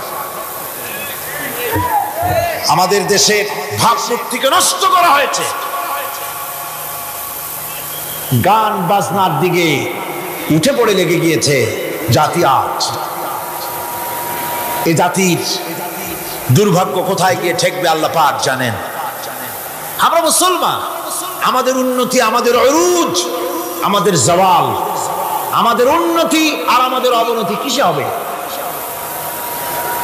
বিশ্বকবি বলছে, তুঝে বাতাও তকদীরে উমম ক্যা হ্যায়, তুঝে বাতাও তকদীরে উমম ক্যা হ্যায়, শমশীর ও সনা আউয়াল তাউস ওর বাবাগীর। এসো, এ জাতির অগ্রগতি আর উন্নতির ইতিহাস তোমারে শোনাই। এ জাতির হাতে যতদিন ছিল তরবারি, এ জাতির হাতে ততদিন ছিল কোরআন, গোটা পৃথিবী তার পায়ের উপরে চুমা খেয়েছে। আর যেদিন কোরআনের পরিবর্তে জাতির হাতে এসেছে তানপুরা, বেহালা, ঢোল, সারিন্দা, নারিন্দা, সারেগামা, পাদানিসা, তখনই কপাল পুড়েছে জাতির।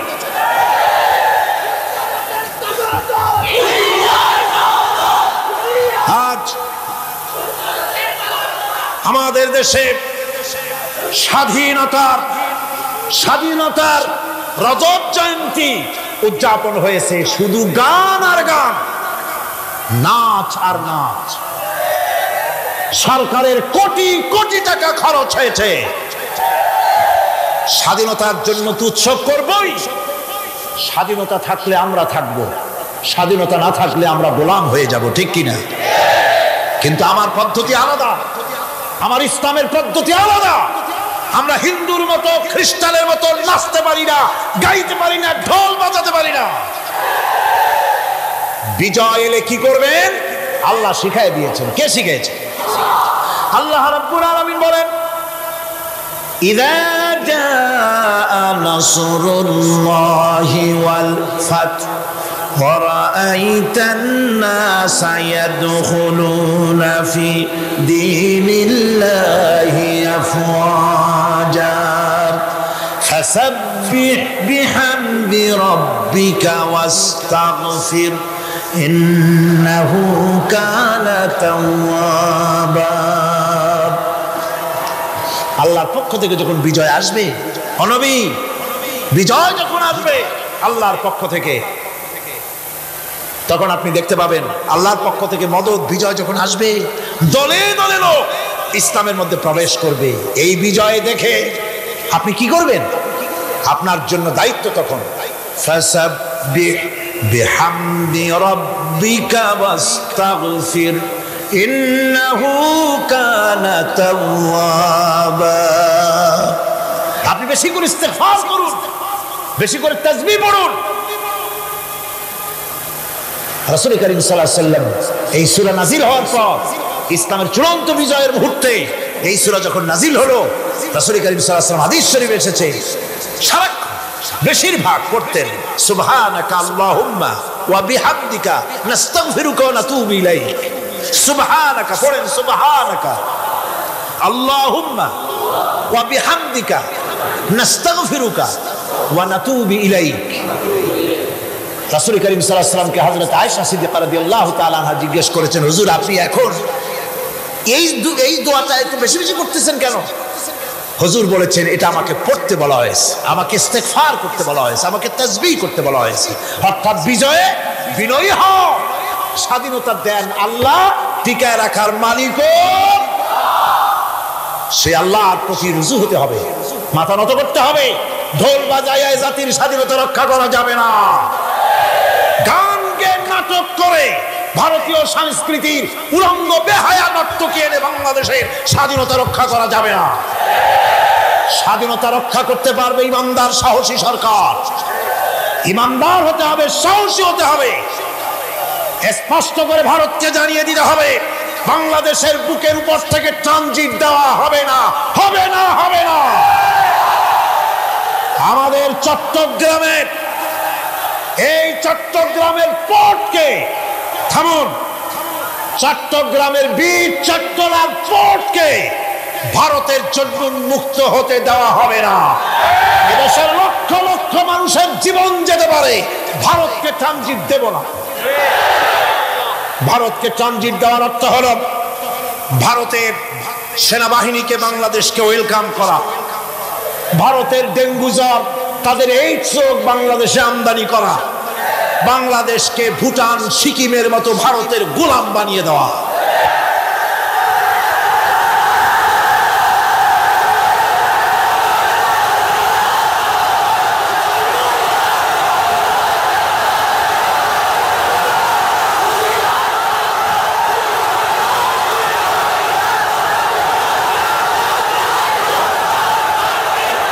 বন্ধুগণ, বন্ধুগণ, আমি বলতেছিলাম থামুন।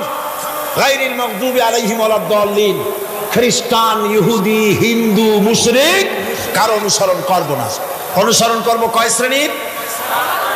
4 শ্রেণীর। নবিয়্যিন, সিদ্দিকিন, শুহাদা, সালেহিন। কোন আলহামদুলিল্লাহ। এরপর আমরা মুসলমান, কিন্তু আমাদের বিবাহ অনুষ্ঠান যখন হয়, এই বিবাহ অনুষ্ঠানগুলি আমরা কি মুসলমানদের মতো করি? জবাব চাই, করি? আপনারা যে হলুদ অনুষ্ঠান করেন, শরীয়তের কোন জায়গায় আছে? এই হলুদ অনুষ্ঠান হিন্দুদের কাছ থেকে আমদানি হয়েছে। একটা হলুদ অনুষ্ঠানে যা খরচ হয় তা দিয়ে 6টা বিয়ে করানো যায়। সুতরাং আজ থেকে তওবা করুন, আমরা আর হলুদ অনুষ্ঠান করব না। রাজি আছেন? রাজি আছেন? বিবাহের নামে অপসংস্কৃতির জায়গা আমরা করে দিতে পারি না। যৌতুক যেমন হারাম, গত মাহফিলে বলেছি, মনে আছে না? মনে আছে কিনা? যৌতুক যেমন হারাম, যৌতুক কি আপনারা নেবেন নাকি? মেয়েওয়ালাদের উপরে চাপ সৃষ্টি করবেন না, জায়েজ নাই। মেয়েওয়ালারা যদি ইচ্ছে করে কিছু দেয় নিবেন। আমি তো আশা করেছিলাম যে সংসদ নেত্রী, প্রধানমন্ত্রী মহিলা, বিরোধী দলীয় নেত্রীও মহিলা, সুতরাং মহিলাদের উপরে তাদের দরদের খাতিরেই তারা যৌতুক বিল উত্থাপন করবেন, কিন্তু তারা করেন নাই। তাদের উচিত ছিল যৌতুককে ঝাঁটা মেরে বঙ্গোপসাগরে ফেলে দেওয়া, ওনারা তা করেন নাই। কিন্তু আমি ইনশাআল্লাহ সংসদে যৌতুক বিল জমা দেব ইনশাআল্লাহ। আমি একা অথবা আমরা তিনজন যাই হই, সংসদে আমি কখনো একাকিত্ব ফিল করি না, কারণ আল্লাহ রাব্বুল আলামিন আমার সাথে আছেন। এই যৌতুক বিরোধী বিল উত্থাপন করে যৌতুক বন্ধ করতে হবে। 2 নম্বরের কথা হচ্ছে মেয়েওয়ালারা, তারাও আবার একটা খারাপ কাজ শুরু করেছেন, সেটা হলো বেশি পরিমাণের মহারানা চাপায় দেওয়া। মহারানা এটা শরীয়ত কোনো বাজেটে দেয় নাই। ছেলেপক্ষ যদ্দূর দিতে পারে সেইটা মেয়েওয়ালাদের আন্দাজ থাকা উচিত। অহেতুক যৌতুক, অহেতুক মহারানা চাপায় দিবেন না, এটা একটি ট্র্যাডিশন হয়েছে। 5,55,515 টাকা 1 পয়সা, তো বাজে কাজ। 11 লক্ষ, হ্যাঁ যদি ছেলেওয়ালা দেওয়ার মতো হয়, স্ত্রী দেন না, কোনো ক্ষতি নাই। আল্লাহ তো কোরআন শরীফে বলেছেন, তোমার বউরে যদি তুমি পাহাড় সমান সম্পদ দাও, কণা মাত্র ফিরাই নিও না। সুবহানাল্লাহ। আর মহারানার টাকাকে ফরজরূপী দায়িত্ব হিসাবে আদায় করে দাও। কাজেই যে মহারানা আদায় হতে পারে এই রকমের মহারানা দেওয়া উচিত। অতিরিক্ত চাপাই দিবেন, দিতে পারবে না, কিয়ামতের দিন ওই পুরুষটাকে আল্লাহর দরবারে জেনা আকারের কাতারে দাঁড়াতে হবে। আমাদের বিবাহ সম্পর্কে এই কথাটা বললাম, মনে রাখবেন, যৌতুক নিবেন না, আর অতিরিক্ত মহারানার বোঝাও চাপাই দিবেন না, তবে যা দিতে পারে সেই রকমই আপনারা দিবেন। এরপর আর একটা জিনিস আমাদের দেশে চালু আছে, যা হিন্দু খ্রিস্টানদের সঙ্গে মিলে যায়, তা হচ্ছে কোন সম্মানিত লোক মারা গেল, তার জন্য নীরব হয়ে দাঁড়ায় থাকা। আমাদের পার্লামেন্টের একজন সদস্য মারা গেলেন, সংসদে প্রস্তাব উঠলো 1 মিনিট নীরব হয়ে দাঁড়ায় থাকে।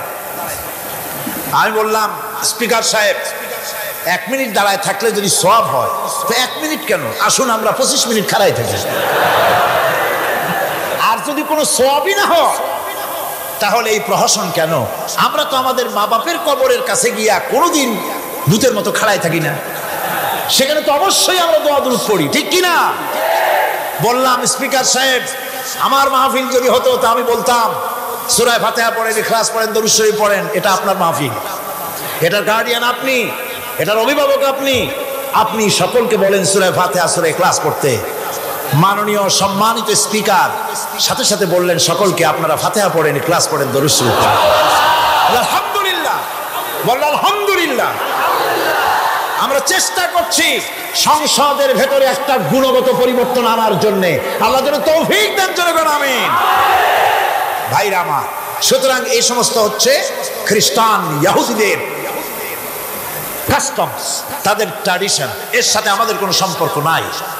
হিন্দুরা, খ্রিস্টানেরা কেউ মরে গেলে পরে দাঁড়ায় থাকুক, শুয়ে থাকুক, যেমনি পারে তেমনি করুক, কিন্তু আমি তো মুসলমান, আমি কি? জোরে বলেন, আমরা কি? ইসলাম যা এলাউ করে না, আমরা তা করতে পারি না। এটা যেন আমাদের সকলের মনে থাকে, বন্ধুগণ। এরপরে আমি আরজ করতে চাই, আমি মোনাজাতের দিকে এগোচ্ছি। আমি বুঝতে পারছি মানুষের প্রচন্ড কষ্ট হচ্ছে, মা বোনদের, ভাইয়েদের।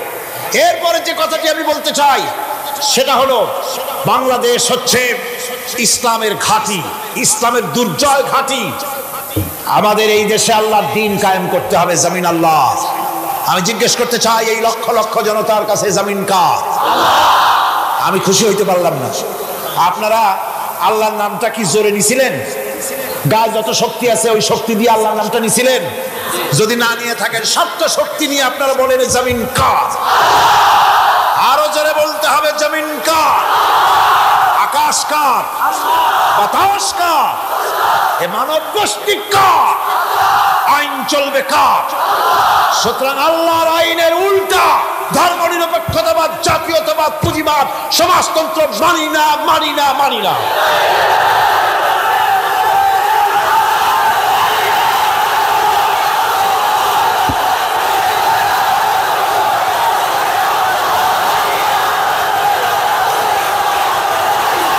আল্লাহর এই জমিনে সরে যাও। আল্লাহর এই জমিনে প্রয়োজন হচ্ছে আল্লাহর দ্বীন প্রতিষ্ঠার জন্য ঐক্যবদ্ধ প্রচেষ্টা। এজন্য চাই ওলামা মাশায়েখদের ঐক্য। কি চাই? ওলামা মাশায়েখদের ঐক্য চাই। কথা ঠিক কিনা? কিন্তু আমাদের দেশের এক শ্রেণীর ওলামা আছেন, তাদের প্রতি সম্পূর্ণ শ্রদ্ধা জানিয়ে বলছি, ওনারা বুঝতে পারেন না, ওনাদের অজান্তেই ওনাদেরকে নির্বাচনে খাড়া করে দেয় পয়সা দিয়া। হুজুর আপনার খরচ হবে না, যা লাগে দিয়ে দেব। আপনার মতো লোক যদি নির্বাচন না করে, আপনি যদি পার্লামেন্টে না যান, তো পার্লামেন্ট দিয়ে হবে কি? ওই হুজুর বোঝেন না যে আমি পার্লামেন্টে যাই করবো নাকি? ওখানে যাই কড়িকাঠ জানলার দরজা কয়টা গুনিয়ে গুলি দিতে পারবে না। ওনার জামানত বাজেয়াপ্ত হবে, উনি তা নিজেও জানেন। তারপরে ইসলামী আন্দোলনের একটা লোকজন ফেল করানো যায়, সেজন্যই সম্পূর্ণ ইখলাসের সাথে উনি দাঁড়ায় যান। আর এজন্যে পার্শ্ববর্তী দেশ থেকে কিছু লোক আসেন, তারা এসে এদেশের মুসলমান এবং ওলামাদের মধ্যে অনৈক্য ঘটায় যান। তারা যত বড় আলেম হোক আর পীর নামের হোক, আমি তাদেরকে সাবধান হতে বলি, আপনার রাজনীতি আপনার দেশে করুন। আওলাদ রাসূলের নাম লাগাইয়া বাংলাদেশের রাজনীতিতে নাক গলাবেন না।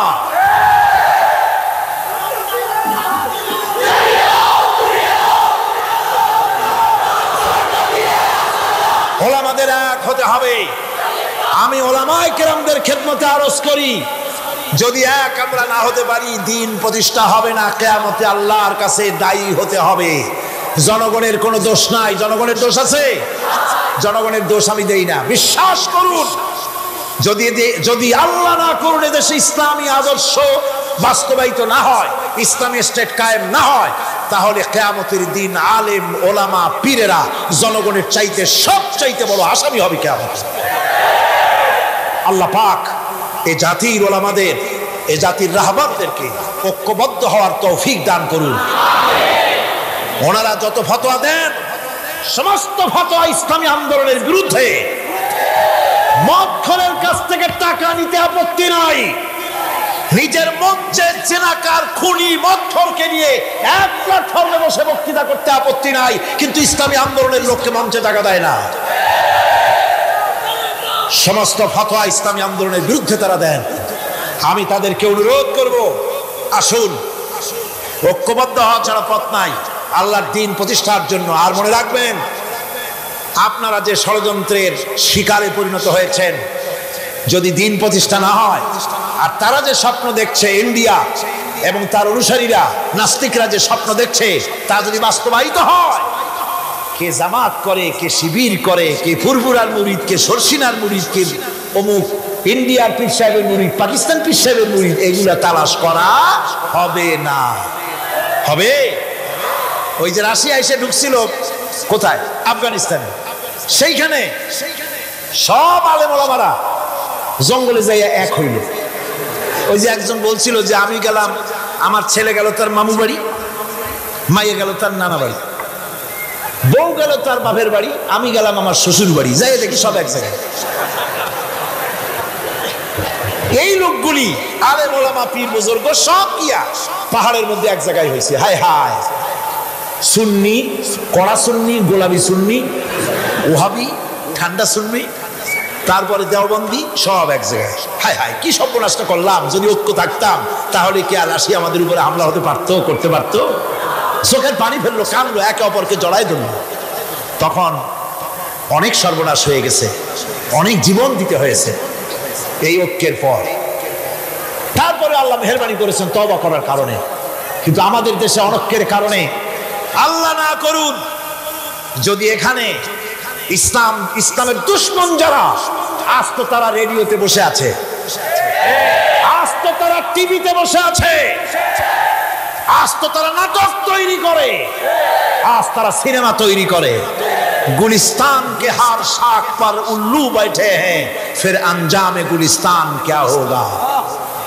ফুল বাগিচার ডালে ডালে হুতুম বেচারা বসে আছে, এ ফুল বাগানের অবস্থা কি হবে। নাস্তিক, মুরতাদ, বেঈমান সব এগুলিকে দখল করে আল্লাহর দ্বীনকে বুড়ো আঙ্গুল দেখাবার প্রচেষ্টা চালাচ্ছে। যদি তাদের স্বপ্ন কামিয়াব হয়, তাহলে মনে রাখবেন ওই কাবলির মতো, যে কাবলি এসে দেখছিল যে বাঙালি ছেলে, বাংলাদেশি ছেলে সে জাম খেতেছে, জিজ্ঞেস করছে তুম সব क्या खाया करते हो, বলছে हम सब जाम खाया करते हैं। काबली बोलते हम खा सकते हैं, तो क्यों नहीं, जरूर तशरीफ लाइए दरख्त पर और मजे से खाइए। আসেন গাছে ওঠেন, জমের খাওয়া খান। কাবলি উঠছে, এখন ও তো আর বোঝে না যে কোনটা ভালো লাগে।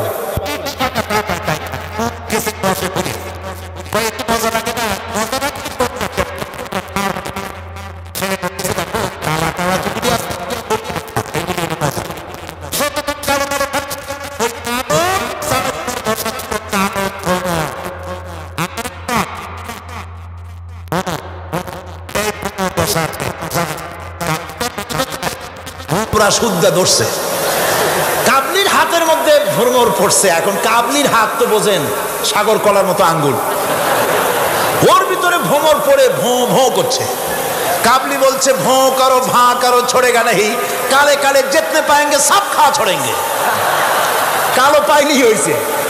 সুতরাং ইসলাম বিরোধীরা যদি সুযোগ পেয়ে যায়, দেওবন্দি মাদ্রাসায় কে পাশ করেছো, পটিয়াকে, হাটহাজারীকে, ফুরফুরাকে, সরসিনাকে, দেওবন্দিকে, আলিয়াকে দেখা হবে না, পাইকারি ধরে দাড়ি টুপি ধরে ধরে হত্যা করা হবে।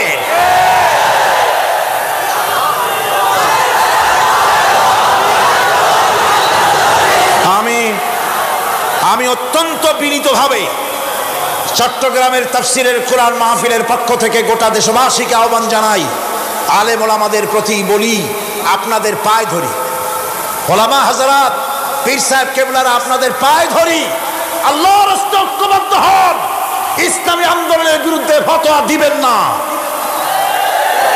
এটি আত্মঘাতী কাজ, নিজেদের সর্বনাশ নিজেরা করছেন, নিজেদের পায়ে নিজেরা কুড়াল মারতেছেন।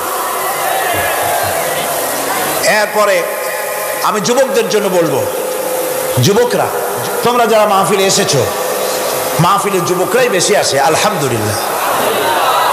এই জন্য মাহফিলে ঠেকাবার, লোক ঠেকাবার জন্য কত যে চেষ্টা, তাদের চেষ্টার কোনো অবধি নাই। এই আমি আমার বিরুদ্ধে 1989-90 দুইটা বছর যা জ্বালানো হয়েছে, যেখানে যাই, আমি যাওয়ার আগেই হযরত হরতাল শরীফ এসে হাজির, 144 ধারা হাজির। তো মাবুদের মেহেরবানি, জনগণ কোরআনের পাগল, বাংলাদেশের জনগণ যেখানে 144 দিয়েছে সরকার, জনগণ সেখানে 288 বানায় দিছে। এক পত্রিকায় দেখলাম সেখানে লিখেছে হরতালও সফল, তাফসিরও সফল। তা আবার কেমনে? তারপরে দেখলাম উনি নিজেই লিখছেন, তিনি আবার এখনকার সরকারের একজন মন্ত্রীও, প্রতিমন্ত্রী। তিনি লিখছেন সেখানে যে সাইদি যেখানে যায় হরতালের ডাক দেওয়া হয়। তো হরতালের ডাক দেওয়া হলো পরে স্কুল বন্ধ, কলেজ বন্ধ, মাদ্রাসা বন্ধ, দোকানপাট বন্ধ, কারখানা বন্ধ, সন্ধ্যার দিকে কারো কোনো কাজ নাই, সব তাফসিরে হাজির। তো দুটোই সফল হলো। কোরআনের পাগল থেকে, কোরআনের পাগলদেরকে কোরআন থেকে বঞ্চিত করা, দূরে রাখা ওদের সবচাইতে বড় ভয়। বুড়ারা ওরাই যাবে মাহফিলে, যুবকরা যায় কেন? ওদের চিন্তা যে আমাদের পুকুরের জিয়ানো মাছগুলি সব তো নিয়ে গেল, ঠেকাইতে পারবে না। এই যুবকদের শরীরের ভিতরে রক্ত কার? না না, আল্লাহর রক্ত না, আন্দাজে কথা কইেন না। এই যুবকদের মধ্যে রক্ত হিন্দুর রক্ত নাই, সূর্য সেনের এক ফোঁটা রক্ত নাই, রবীন্দ্রনাথের রক্ত নাই। এ কোটি কোটি মুসলমান যুবকের ভেতরে রয়েছে শাহ মখদুম, শাহ আমানতের রক্ত, হাজী শরিয়তুল্লাহর রক্ত, রয়েছে হাজী নিসার উদ্দিনের রক্ত, তিতুমীরের রক্ত, রয়েছে। সুতরাং এই মুসলমান যুবকদেরকে ইসলামের রাস্তা থেকে সরিয়ে দেওয়া যাবে না। যুবকদের বলি, আল্লাহর দ্বীন কায়েমের জন্য ঐক্যবদ্ধ হতে হবে। বাংলাদেশ আল্লাহর জমিন, কোরআনের আইন এখানে প্রতিষ্ঠার জন্য যুবকদের বলি, ইসলাম শেখো, কোরআন শেখো, চরিত্র বানাও। When character is lost, everything is lost. চরিত্রই যখন হারাবে, তখন তোমার কাছে হারাবার মতো আর কোনো জিনিস বাকি থাকবে না। চরিত্রকে বলবৎ রাখবে। চরিত্র হলো সবচাইতে মানুষ হওয়ার জন্য চরিত্র শ্রেষ্ঠ জিনিস। এই চরিত্রকে তোমরা হেফাজত করবে, 5 ওয়াক্ত নামাজ পড়বে, ওয়াকুনু মা'আস সাদিকিন, সত্যবাদীদের সাথে থাকবে। যারা ইসলামের আন্দোলন করে তাদের সাথী হও, তাদের কর্মী হও।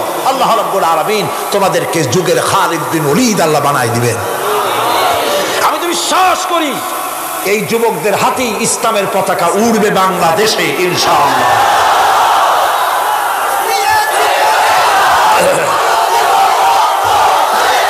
এই যুবকদের কথাই আল্লাহ পাকের নবী বলেছেন।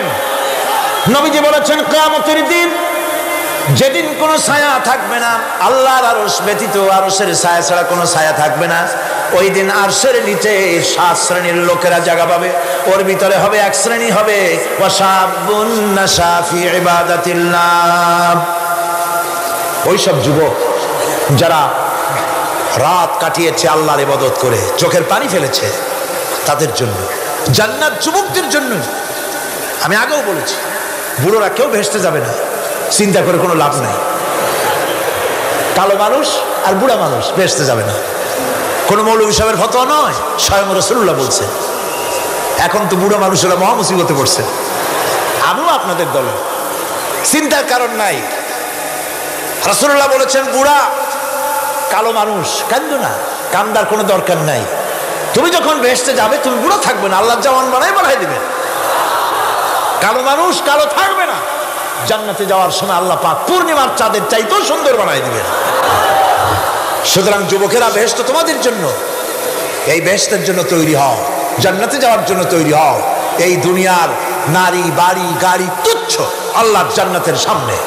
সাহাবায়ে কেরাম জীবন দিয়েছেন জান্নাতের আশায়। সেই জান্নাতের আশা, জাহান্নামের ভয় আর জান্নাতে যাওয়ার লোভ প্রত্যেকটি যুবকের রক্তের ফোঁটায় ফোঁটায় আল্লাহ ঢুকাই দিক। যুবতী মেয়েদেরকে বলবো, ছাত্রী যারা এসেছেন মহিলাদের মধ্যে, এদেশে ইসলামী ছাত্রী সংস্থা নামে একটি সংস্থা আছে। মেয়েদেরকে দ্বীন শিখায় তারা। যেখানে মেয়েরা তাদের সতীত্ব বজায় রাখতে পারে না, দ্বীন শিখতে পারে না, সেখানে কলেজে, বিশ্ববিদ্যালয়, হাই স্কুলে ইসলামী ছাত্রী সংস্থা একটা নিয়ামত। জোরে কোন আলহামদুলিল্লাহ। সব ভাইদেরকে আর মায়েদেরকে বলবো, আপনারা আপনাদের মেয়েদেরকে ছাত্রী সংস্থার সাথে দ্বীন শেখার জন্য, ইমান শেখার জন্য, চরিত্র শেখার জন্য আপনি তাকে দিয়ে দেন।